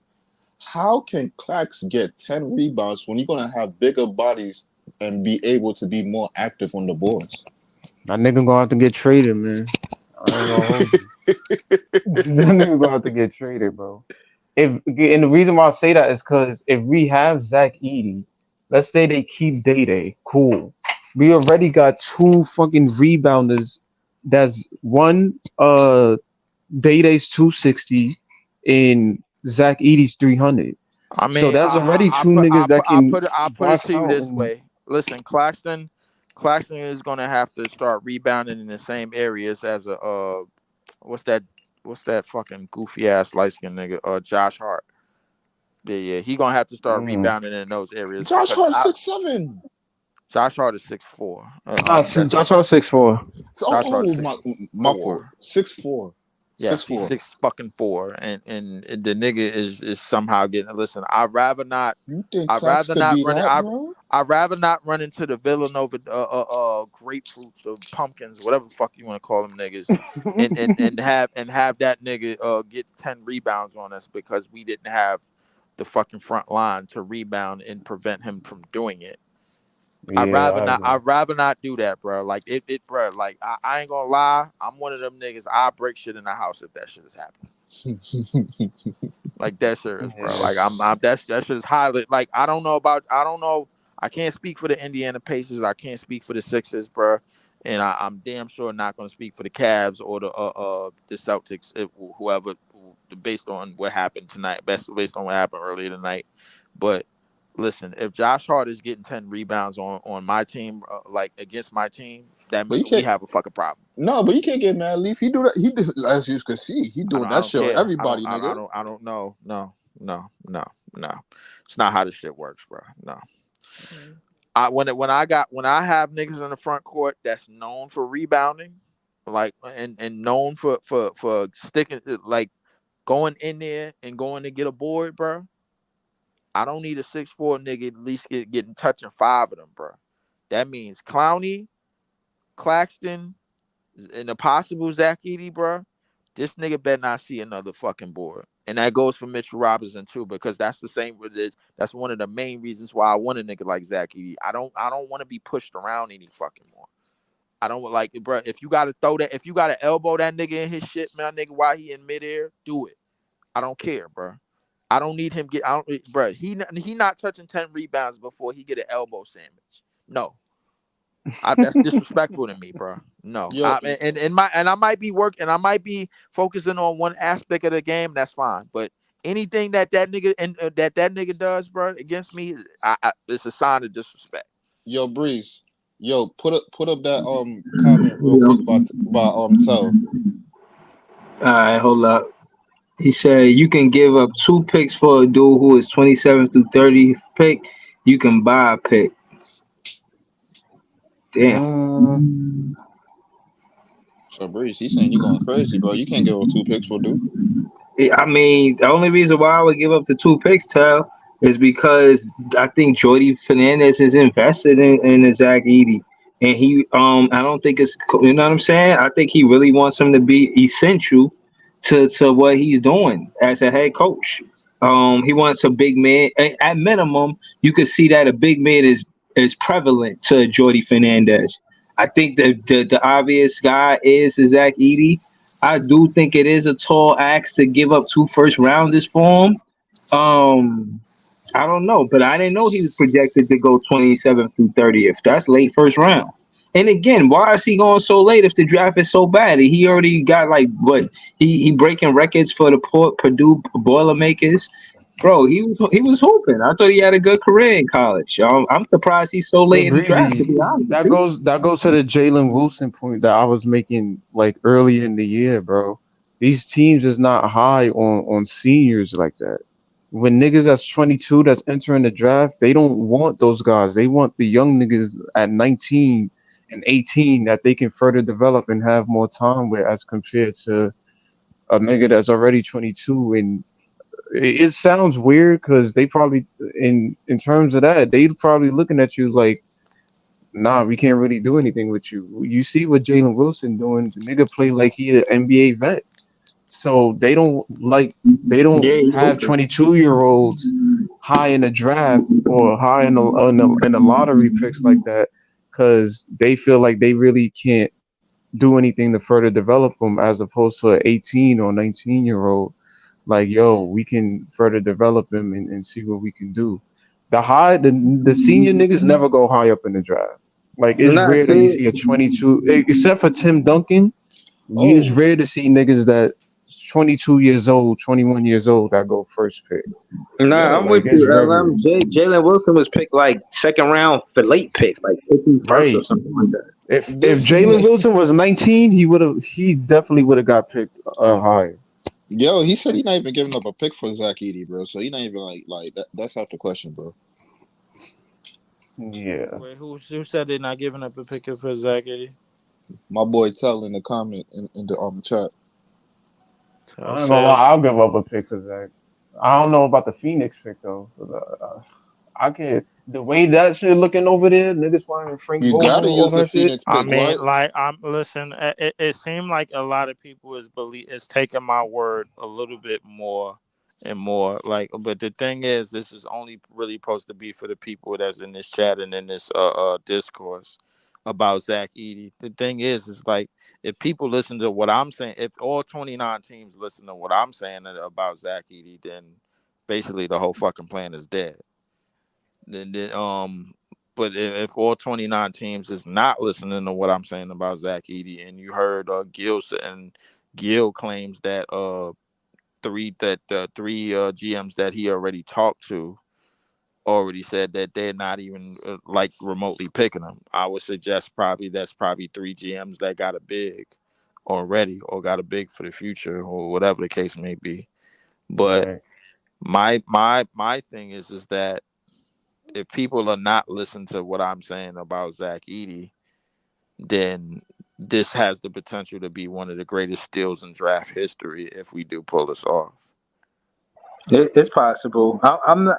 Again, I don't know how the Brooklyn Oh Nets my maybe should god, do it, bro. but I'm saying, man, if you could get Royce O'Neal for a first round draft pick, we should be able to get Zach Edey for one first round draft pick. But we'll see, man. All right, y'all want to get into the precast for tomorrow night game, the Knicks versus the Pacers, man. Who y'all got? I don't give a Uh, fuck about that fucking game pass, I man. think Minnesota and Denver play tonight, right? Yeah, I mean yeah, I think they Minnesota. play Yeah, too. yeah, they play tonight. I ain't gonna lie, I probably got the Knicks. I ain't gonna hold you. It look like the Pacers is just them niggas got no defense, bro. Maybe they can get one, possibly, but it's a long shot.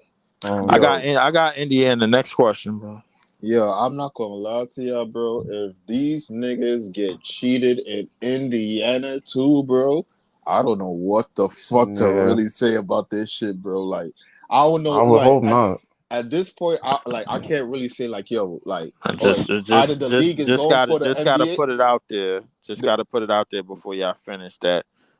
79 calls 79 calls already in the first two games of this series, bro. Were called wrong against the Pacers, bro. 79 calls, bro. out of how many though? 79 fuck Damn, 79 calls out of maybe like That's a lot.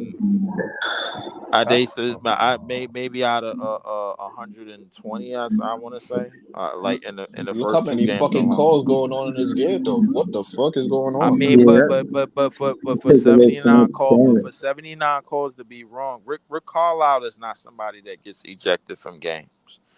right. So if for 79 calls to be that fucked up and that wrong, I get in that sense, bro. Like it's to me nothing short of like, okay, yo, like yo, and Adam Silver was at the game yesterday in Madison Square Garden, bro. By the way, so Right, right. I thought that the was thing. corny too. Like it's like, yo, they really want the Knicks to win. They got I'm like but the thing Bro, is the Knicks is the biggest media market in the league. yeah, yeah, Of course, them niggas gonna they the be biggest there. media market. They the biggest media market left in the playoffs.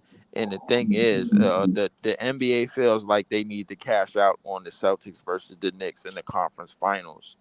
Right, If anything continues to go left, because LeBron is out, Steph is out, KD is out. They still getting their ass kicked by Caitlin Clark preseason ratings. You know, they still getting their ass kicked by NHL playoff ratings. So the thing is, the NBA is putting themselves more so in a WWE type of mind state where they need to do more ratings than other shit when they really don't. They just need to be concerned with building their young talent because they never actually did that when they were sucking LeBron off for all of these years. and they were sucking Steph off for all of these years. It's no secret, bro, that the year that David What's Stern Steph go, do? I'm gonna explain to you, bro. There's no secret why David Stern was basically the year that David Stern left. Somehow, some way, Steph and LeBron played 4 straight fucking finals. There's no What secret, the bro. fuck? What There's no the? secret as to why that Oh my happened, bro. Like, God, leave, and I stand to that, and I stand to that to this day, bro. I said it back then, and I'm man. standing to that for the rest of as long as I live. We done with the 2010s. We done with it, bro. I've been saying Oh that. my We done with God, it, bro. bro. Because the thing is, we know for a fact if the Minnesota Timberwolves team that's playing right now, if they was playing the Golden State Warriors team that was playing back then, bro, they will be called for every fucking foul, every little fucking ticky tack foul, because they were sending more shooters to the free throw line than actual niggas that attack the paint. We seen Steph Curry shoot 10 free throws in playoff games before, and it was sickening then, and it's sickening now. So yes, Steph is getting strays too, bro. Even though he's eliminated, I LeBron don't is know continuing. Yes, he is. why is he catching straight, bro. That I bro, just told you. no, bro. You can't tell me that shit. That's for David Stern disappearing is why Steph got to the finals for 4 straight years. Bruh, you gotta understand, bruh. Look at the landscape, bruh. When David Stern left, bruh, it just can't suddenly came out of nowhere, bruh. Listen, alleged, and I'm gonna say allegedly, and I'm gonna use allegedly in this. Allegedly, he wanted to move off of LeBron. They put LeBron in 4 more fucking finals, bro. Really, well, I guess you could say 5, but I'm gonna say 4. They put LeBron in 4 more fucking finals, bro. All after the fact. Why you keep on saying they put LeBron in 4 more finals instead of like LeBron got to 4 more finals? Like why you phrasing it like that, bro? Why am I phrasing it like that, bro? Because the thing is, like, you gotta use. The thing is that Adam Silver thinks economically, bro. David Stern thought about the game. Adam Silver thinks totally economically, bro. Since Adam Silver has been in office, what have you had? You had in season tournaments. You had play in. You had team All LeBron because you versus don't like the playing team tournament Steph. doesn't like everybody No, else no, no. doesn't like the I'm play. no. I'm going down the list. I'm going down the list. You had instead of East versus West, you had team LeBron versus team whoever. People like that. Yeah. Which was garbage. I don't know why people like that. It was All right, stupid. hold on. Let me tell you. Well, let me tell you why I like to play it. I like to play it because it shows, for one, as a fan, in being in 10th place, trying to get to ninth place or just stay in a play-in, it gives us hope. You know what I mean? I've done 82 recaps this season. I recap every game. The games that we lose, it'd be tough to do the recap sometime. You know what I mean? I'll be like, you know what I'm saying? It's tough. It's tough, but I do it. But case in point is the nights that we win, or say like we was close to the play in, and you know what I mean. It looked like we had a chance or opportunity. As a fan, I'm enthusiastic to do it. So I'm saying that the play in keeps fans engaged, keeps them involved.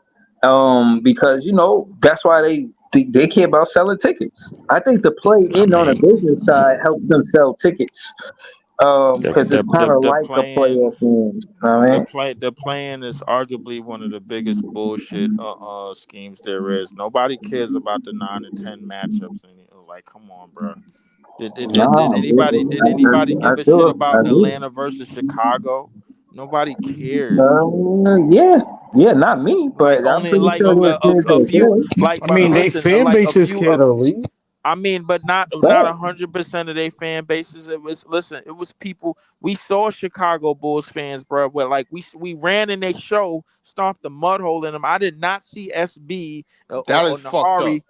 Nahari or any of these other niggas, bro, talking about, yo, we in the play-in, man. Yo, we got a chance. Yo, watch, we gonna get up in the playoffs, man. We got a chance, bro. Like, yo, I did No, not see they Atlanta. accepted their fate. They accepted their fate. Yeah, I yeah, don't know and why so you and pulled so up in and their so did spot it. and fucked them up though. I'm trying to figure this out right now though. Like You Oh, pull up in the spot and fuck them up. because we can. That's why, bro. Like that's why we did it, bro. Like they wanted to run Bro, their yeah. mouth, but nah. You know what it really was, bro. I'm Everybody gonna tell him next. Go no, ahead, no, you no, no, first. no, no, no. I'm explaining this. You know what it really was, bro? Like I felt like I'm responsible for this because everybody felt the need to come at net to come at the Brooklyn Nets now that KD was gone. It was almost like the crows picking from the carcasses. Everybody felt the need to just tell me about how we messed up continuously, the same jokes, the same rhetorics, the same shit day after day, week after week, month after month, and I didn't hide. I'm not hiding, bro. If we got 3 wins, I'm not hiding if we got 1 win, and I'm damn sure not hiding when we on the top of the fucking mountain, which we will be real soon. So the thing is, bro, listen, you wouldn't believe the number of fans that like with different type of fans that I've been in discourses with telling me how bad the Nets was, bro. We got all these new OKC fans out of the woodworks. You had Rockets fans, you had Atlanta fans, I had Chicago fans, Celtics, every Knick fan there was, bro. I explained this yesterday. I explained this, bro. Like I had every fan that I could think of, bro. Like it probably maybe but a few fan bases that didn't show up, bro. Like that didn't decide to just point their finger and just say, yeah, yo, boo-hoo, piss on the Nets. Because that's what they all said to me. And I took all of this disrespect and now I'm coming back next year with a vengeance. Now Yo, that's it for it, bro. Like nah, but that's where I'm at with it. yo, easy. I'm gonna be honest. I got involved because I wasn't with no disrespect. They would always use Ben Simmons not playing as a talking point, probably contrasting it to Lonzo Ball or whatever. But case in point is, I wasn't tolerating none of it. But I was showing love to his podcast. I watched Players Choice, and then when they got that show, everybody said it, not just me. Like, how the hell did Chicago Bulls get a podcast? But I think it was more of the fact that SB is, he's cool. So you want to support SB. But the Bulls was trash. But I mean, they did better than us. But that was the notion early in the season. Case in point is, to what Leaf's point, yeah, they tried to kick us when we was down. You know what I mean? Saying this and that. So, and he invited me to his page, so I went over there showing love. But then, they started talking spicy when we was going to have that first game. So I was like, all right, I'm gonna pull up. I told him, so I was like, yo, I'm gonna tell Leaf too. That I'm saying, I know Leaf gonna come. Me and him, we do it a bit the next thing. You know what I mean? They was like, oh yeah, bring Leaf. Y'all light work. Ah, ah, ah. Yo, I went over there. I was telling them that the reason why they gonna lose is because DFS, and DFS had a good game. Easy, like he dropped like 15. He had like 5 3-pointers. He was cooking that game. And I was saying that because DFS I was like, yeah, you know what I'm saying? He know what your coach going to do. He know what your coach going to do because your coach DFS in college. So he know what your coach going to do. So after we did that, you got to see the stream where we pulled up the Bulls fighters. Pulled up the Bulls fighters. That probably might be Nah, the that shit funniest was. stream I last ain't gonna year. lie, that was a funny ass episode, bro. Like I ain't gonna lie, he went That down the might be whole the list. funniest I one, think the yeah. nigga Bobby was in here, Nah, bro. that All after the episode. fact. Yeah, Bobby was in here, and then 18-year-old man, God bless his soul, Nahari came up in here, Yeah. and basically got stomped on, bro, left and right, bro. Like it was just brutal for him, just brutal for the young man, Why you and stomping on the 18? Yo, this is what I'm talking about, son. no, So no, this. he can't. No, he came. He walked right into the ass whooping, bro. It wasn't like we searched him out and then was like, "All right, yo, bring the nigga in here." He walked right into the Lions that we had. Look, we had just lost the game against Sacramento, and Bobby was the only Sacramento Kings fan that I know of that was up in here. We was explaining that game. Here come this nigga come up in here talking about the Nets and this, that, the third. He runs the same rhetoric Talking and jokes, bro. crazy. Like yeah, you're talking crazy, bro. And then we basically, had the elbow. There was a whole bunch of elbow smashes. It looked like, bro, you ever seen the Bronx Tale, bro? When them niggas ran into the bar, bro, and then they tried to leave, and then they tried to get him to leave, and then Sonny locked the door, and he said, "Now you can't leave." You know what I'm saying? So we basically we ran down on him like that, bro. Threw him in the pallet bikes, send him on his way, and then we went through the top 10. And then we went through the top Nah. 10 bull spiders, bro. You know what I'm Nah, saying? that moment was mad funny, and then that was one of the funniest episodes. And then I forgot what episode it was, but niggas was in here like, I think we was facing Milwaukee, and niggas was in here like, yo, nigga, we got Ben Simmons. Every time Giannis and Ben match up, Ben stop this nigga every time.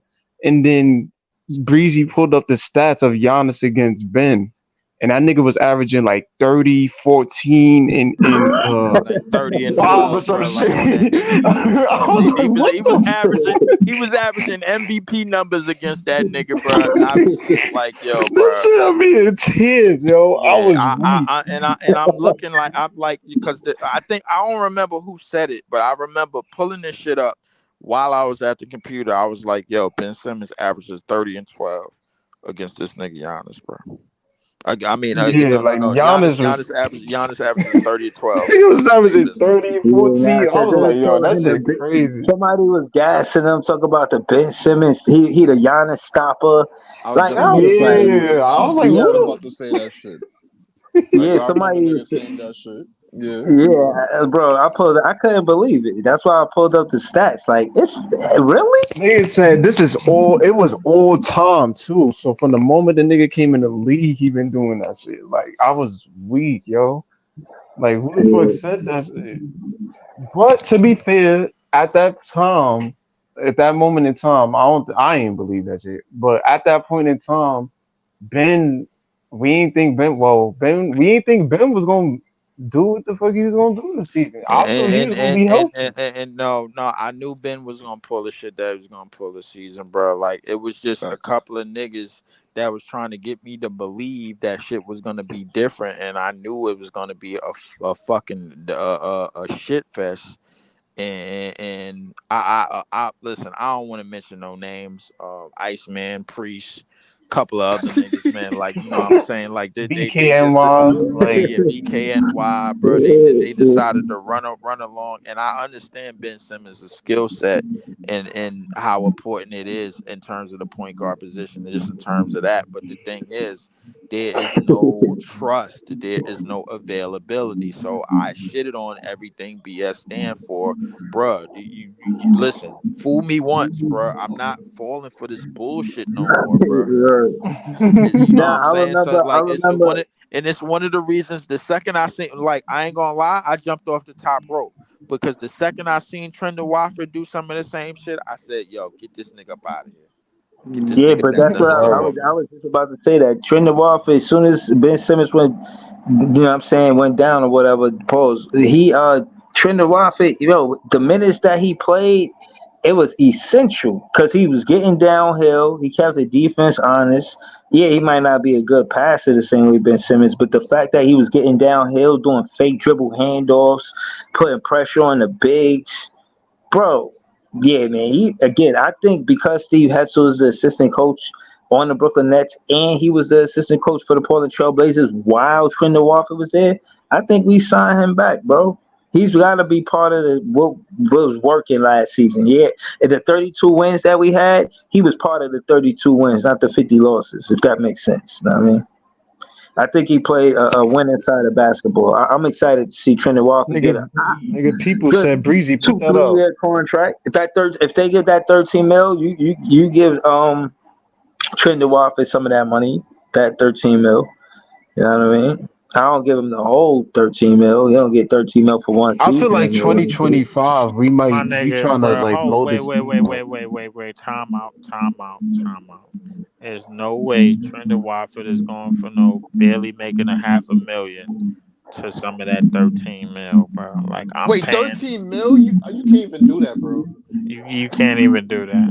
You No, can't I'm not. that But Bro, they gotta sign him with that bread, bro. no, bro. Oh my then fuck. that How mean did I miss that, bro? then that means, bro, like, yo, hey Clax, listen, at 25, we gonna have to dumb that down to like 20, bro. Bro, Like, cause we Breeze. need to keep this nigga. Yeah. Breeze. We have a cap. We have a cap, bro. You can't Yo, pay everybody. You cannot pay everybody, so bro. hold Which on. is why some of these niggas need I to got him go. number two. I got Trinidad at number two on a priority list on who we need to sign after Claxton. I got Claxton one, Trinidad at number two. He's two on a priority I list. just think There's some of these nobody niggas else need to go. important. Respectfully. DFS, CJ, Ben Simmons. CJ not Some of going these nowhere. right. Ben is not getting off the books until 2025. Y'all think Listen, y'all, Ben, It man, is what it y'all is. seen enough from Cam Johnson to want him back on the Brooklyn Nets next season? do I seen I mean, enough we for gotta Cam? keep him. We No way. gotta keep him, bro. Like who the Right. hell, bro? Who the hell is taking a damn a nigga that just got signed for 100 mil for 4 years, bro? Well, he gonna be in his 3 year with 3 years 75. No, ain't nobody taking that shit, bro. Like, don't get Which me is why wrong. I said the lineup that I I don't suggested know. was I just listen. let the niggas Some of these play. listen, and I understand why a lot of people believe that some of the people that's on our team currently, bro, like outside of Cam Thomas, is losing goddamn trade value just for being on our fucking team, bro. Like dead ass. Like the thing is like I was amazed. I was amazed that we got rid of Dinwiddie, but I don't even know who we got rid of Dinwiddie for. Yes, I do. We got rid of Dinwiddie for Struder. We got rid of Right. Dinwiddie for Struder somehow, some way. I was amazed at that. I don't know how that shit happened. I don't. I really don't. Yeah, no, that was bro. I feel bad for He Royce throw O'Neal. way better law passes than Dinwiddie, man. Schroeder's a way better alley oop thrower, if that makes sense, than Dinwiddie. Dinwiddie lobs is they I ain't terrible. gonna hold you. That nigga Royce was playing point guard better than Spencer Oh sometimes, my bro. god, bro. Ugh. That Oh shit was my goodness. disgusting. Shit was just fucking gross, bro. Like, well, I don't know what we was doing. Man, We when had we had Royce Royce O'Neal O'Neal. on Nurkic, that's when I knew we was lost. That was some bullshit. Oh my That god, should bro. never happen. I'm like, yo, bro. Like, are we gonna value any type of height or athleticism out here? Like, Hold on, and I still want Kai Jones on the goddamn team, bro. Like, shit. Oh uh, man. Bro, Clippers just got Clippers just got decent. Clippers ain't Let's slow valuing down. that Let's slow shit. down. Hold on, let's slow down. Let's slow down. He said Kai Jones. Shout to Kai Jones, MVP of the Bahamas. Shout to Kai Jones. Yo, Easy. Hold on. Let's get your predictions, Easy. We got Leaf predictions. He don't care about the game one, but you who you said Denver or the Nuggets Leaf? I didn't hear that one. I said, if yeah, if I don't know Oh, how whoa. Denver. I don't know how Denver win that fucking game, but I won't be surprised if they do win it. But I'ma just play it safe and go with Minnesota. All right. So you saying the Wolves and the Pacers? What about you, Easy? How you calling the next two games? Uh, I ain't gonna lie. This shit is crazy, bro. Like these predictions been fucking my mind up crazy. So Yeah. I ain't gonna lie. Pause. But like I ain't gonna lie. All right. I want to say the Pacers take this game because they've been playing the Knicks close. Like, they pace, they run with they pace, and it just works for their crew. Like, at the end of the game, they was making their shots. The Knicks, but I mean the Pacers, like they was about to fucking take that game. The Knicks had to do all they had to do to fucking win that game. So, I see the Pacers. They probably could, probably take take back home court. Like they could fuck around and defend home court. So don't count the Pacers out, bro. They've been playing them close. It's been a better series than people thought. Niggas been thinking this shit was gonna be a whitewash. This shit been turning out to be a good ass series. I ain't gonna lie to you. That's because the Knicks, bro, need help. They getting help from the fucking referees, bro. That team ain't that damn good. They bro, like the in the pace. Listen, the Pacers defense is troubling. I understand that, but look at the leads that the Knicks came back from double digit leads, bro, in both games. Like, come on, bro. Like after that Yeah, that through the was legs crazy. dunk, my nigga, like the Pacers was up 11, 13 points. Them niggas Right. can't hold a lead for shit, bro. Like because they deep, they can't stop no fucking body. Yeah, but Leaf, a 8-0 run cut that lead from like 13 to like 5 or 4 though. So like, come on. At that point, that's like a 1 or 2 possession game, bro. Like you could kill that lead. You could kill that lead in like 4 minutes, 5 minutes, bro. I mean, yeah, with the help of the referees, hell yeah, you can. I mean, shit, like that, and basically what the Knicks had, bro. Like everybody, like my mom's tried to ask me, did I watch that? Did you watch the game last night? I said, fuck no, I ain't watched no damn thing. Man, shit, man. Nah, people's got me Yeah. weak. Hold Niggas said on, I hold want to on, take hold a on, trip hold to on. Indy with the expenses paid. Hold on. On that note, Oh man, I want to say a early Happy Mother's Day to every mother. You Yeah, know, yeah, yeah, yeah. I gotta baby hang out with her. mamas, I gotta, Yeah, mamas, yeah, I gotta hang mamas. out with her Saturday, man, because I ain't going to our house, man. Shit, not, no, definitely not. I ain't doing Word, that but shit. nah, I just wanted to say that. Hold on, so we got easy predictions for a Pacer game. What about the Wolves and the Nuggets? the The Wolves and the Wolves and the Nuggets. Nuggets. I feel like the Nuggets gonna come out with more desperation because I know they can't. I mean, at this point, it's do or die now because ain't no way you think you about to come back from a 3-0 hold. Now you looking like the Lakers now at this point. You looking goofy. Don't look goofy, my nigga. All right, so you know you have to come out with desperation.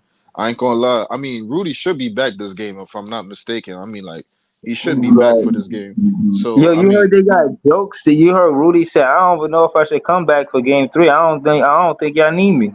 yeah, I saw that shit. This nigga cat looking like you think I could do that shit 2 times in a row? How the fuck no, nigga? Come the fuck back here, my nigga. Come the fuck yeah, back here, my word. nigga. Fuck you The fuck mean? you Like, mean, nigga, nigga? wait, hold up. I'm like, yo, didn't Rudy promise he was gonna win a championship with this team? Yeah, I think Yeah, so. Yeah, yeah, but this yeah. nigga, it seemed like this nigga niggas trying to better back come out of. back for game 3. Fuck you But mean? Leaf, it seemed like he trying to back out of obligations now because he saw that Yeah, shit he's like, trying oh to shit. back out of obligations, bro. So my mistake about the contracts, real quick, before we continue. So Dorian Finney-Smith has a player option. He has a player option for 15 mil after this year. So the thing is that we're probably going to get rid of that so he doesn't pick that up. So yeah. So Dorian Finney-Smith may be on the block, bro. Like he has a play option for 15 minutes, cheap money, but so nothing left. Dennis Schroeder is on his very last year. He got to get a whole new contract. Lonnie is gone. And Wofford was getting paid 2 mil this past year, 2 mil. So yeah, we gonna have to do something about that. Dayron is I would like for Dayron to stay. Jalen Wilson, his new contract, his new 3 year extension didn't kick in yet. So and this Gilliard nigga like that we was playing. This nigga is making 141,000, bro. So like he was like a walk. He was a walk on. Damn. Right. But hold on. Shout out to Leaf. Subscribe to Leaf 4788. But easy again. Who you got? The Wolves and the Nuggets. This is tough. I know this ain't cut and dry. This ain't just. Oh, I just got this team. This shit is. I mean, I do believe that the desperation part is true. But we listening. You say was it the Nuggets or the Wolves? Nah, at this point, I'm gonna go with the Nuggets. If for anything, I'm gonna die with the ship because I chose the Nuggets to win this series. So I'm gonna ride Okay. out the ship. They need. I mean, off the rip, I told them I said it from the before. Like, yo, you need to take game 2. They let that shit slip right through their fingers, like completely. So like at this point, you already know y'all need to take game 3 because there ain't no other option left. So I expect them to come out with desperation. Now it might not be enough, and they might come out with desperation, and they might get their ass locked up, bro. But I see them making it a tough game, bro. I see them making it a tough game. Alright. We gonna go to LM. I'll go last. LM. Who you got in the Nick Pacer game? Pacers is home. I'll just add that. Um. Their first home game. Uh. I think Indiana probably get one. I forgot who said it, but the games have relatively been pretty close. It's not like they've been blowouts. It's just they can't hold a goddamn lead to save their lives. But I would say they probably get one at home. I think it's just, I mean, Halliburton pretty good, but they're gonna need help on all fronts. I think it's gonna take just communication on defense, everybody chipping in. Um, I mean, I feel like with Tom Thibodeau, like he, even though they be playing 48 minutes, like he be tiring these niggas out, bro. By the end of this game, they be looking gas. So I mean, if Indiana can play to that advantage, I feel like they might got a shot. But Um, I'll say Indiana probably gets one. I'll call Indiana for that. Shout out to LM. Indiana versus the Knicks. He got the Pacers. We gonna recap that tomorrow night. But also, LM, before you leave, what about the Wolves and the Nuggets, man? Talk to me. Talk to us. Who you got? Um, this is really hard. Uh, I Pause. don't even know. Pause. I ain't gonna lie. This is difficult because I feel like Yeah, Denver at this pause. point. Nah, the pause. I thought we was gonna at least be. I thought Yeah, I didn't. hold I was gonna on, say pause, but I thought we was at least gonna be mature about it. But I know the pause was No, coming. I just said the But nah, pause real quick. This nigga breeze popped out nah. of nowhere, bro. Yo, nah, hold on, cause this is my platform, and then they gonna just think, y'all be letting shit like that slide. Yo, he put the Pause. full entertainment on. Yeah, nah, but that's how I it think started. I ain't gonna hold you. I think Minnesota finished they fool, man. I know Denver ain't Phoenix, but for lack of a I feel like they've been consistent in just knowing what they need to do and getting it done. They in Minnesota. You already know at home they go fucking nuts. Um, I feel like they gonna have that momentum going back home. You know, home court is always important. Game two, Denver needed that. That was the game they had to win. Going back on the road in the Minnesota arena where these fans gonna be hype as hell. I mean, it's gonna be rough territory. But I think Minnesota gets it. I think you know what I'm saying. They double down on their game plan from game two. Anthony Edwards does what Anthony Edwards does. Rudy is probably gonna play. Um, so I feel like that's just gonna be more trouble along the way. But I got Minnesota. I think Minnesota gets that one. I think they go 3-0. Let me ask you a question real quick. Yeah, Do y'all put more respect on the Suns if the Nuggets get swept? nah, Suns is trash. They fired Mm, Vogel too. You know they fired that head coach too. They fired yeah, Frank Vogel. He They out of did there. fire Frank Vogel today. yeah, they fired. Yeah, I thought that shit was kind of trash, bro. Like I'm like Facts. right. Like, because But wasn't he was his never the because fault. right coach. He was never the right coach, too. He was never the right I coach. thought that was trash, but for the simple fact that we all know that like if shit don't go right with a new coach, basically that team is gonna get dismantled by the next trade deadline because they can't really afford to go in no luxury tax and nothing like that. So they basically doing the same thing we did. It's amazing that Kevin Durant is always at the forefront of these destructions, bro. Like the second that he leaves, teams basically gotta go up in arms and like basically burn the fucking house down. The Warriors did it after 2019 when they played the Raptors and the Raptors won that and they basically had a 2 year hiatus. But they still had Steph and Clay and Draymond. We did it just a year and a half ago, and now the Phoenix Suns is about to go through the same the basically the same destruction. You know what Yeah, I'm but saying? I wanted to add to that and say that the worse the Suns do, the better it is for our picks. You know what I mean? It Long is. story short. I'm So, hoping Yeah, that they do word, break that shit up. word. I'm hoping that they fucking stink.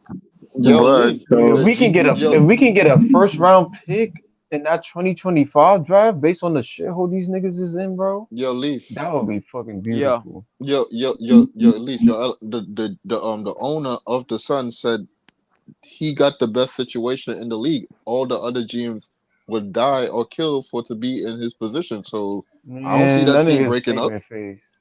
He's yeah, saving face, bro. That's a I fact, Well, think, but that's a fact. But nah, like, why would you say something as crazy as that to save yo, face, nigga? but because hold on, hold on. He because Yeah, he's crashed a the whip. new GM. He's a new right, GM, and right. No, Right. he a new owner. He crashed the whip. He yeah, crashed the yeah, whip. yeah, he did. Yeah, he did. Right. Yes, he did. He definitely Right. did.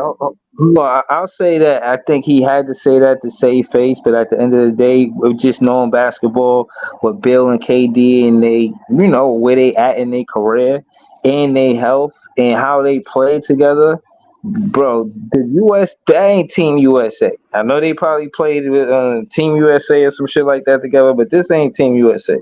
And not having a point guard hurt them bad. So I don't know what they Right. do about that. You know what I mean? But my recap, I'll say that I like the fact that the Pacers win in two ways from my fan perspective. They win if they take the Knicks to 7 because of the injuries that they got with the Knicks. So you got Mitch Robinson out, you got OG with a hamstring injury, and I think that shit is going to affect his minutes. Oh no, he not Or playing. even, He or not he just playing. maybe, yeah, he's just out. You know what I Yeah, mean? he not gonna play. So because OG, and again, when Brunson was out, when he was basically not playing because he got injured last game, that's what they saying. So case in point is OG was scoring the ball when Brunson was out. If OG is not there to score the ball, bro, I just don't see how the Pacers lose because they play a 10, like to me they play like an 8, 9, 10 man rotation. They're gonna run Brunson so much that that fatigue. If they take the Knicks to 7 and lose, I think that shit is gonna be bad for the Knicks. I mean that's only if Uh, the Boston Celtics if the Boston Celtics and Cleveland go the distance, but it don't benefit the Knicks to go the distance. They supposed to take care of the Pacers, but I think the Pacers building is tough to play at. I think they win both of these home games, but I'm gonna just talk about tomorrow night's game or today.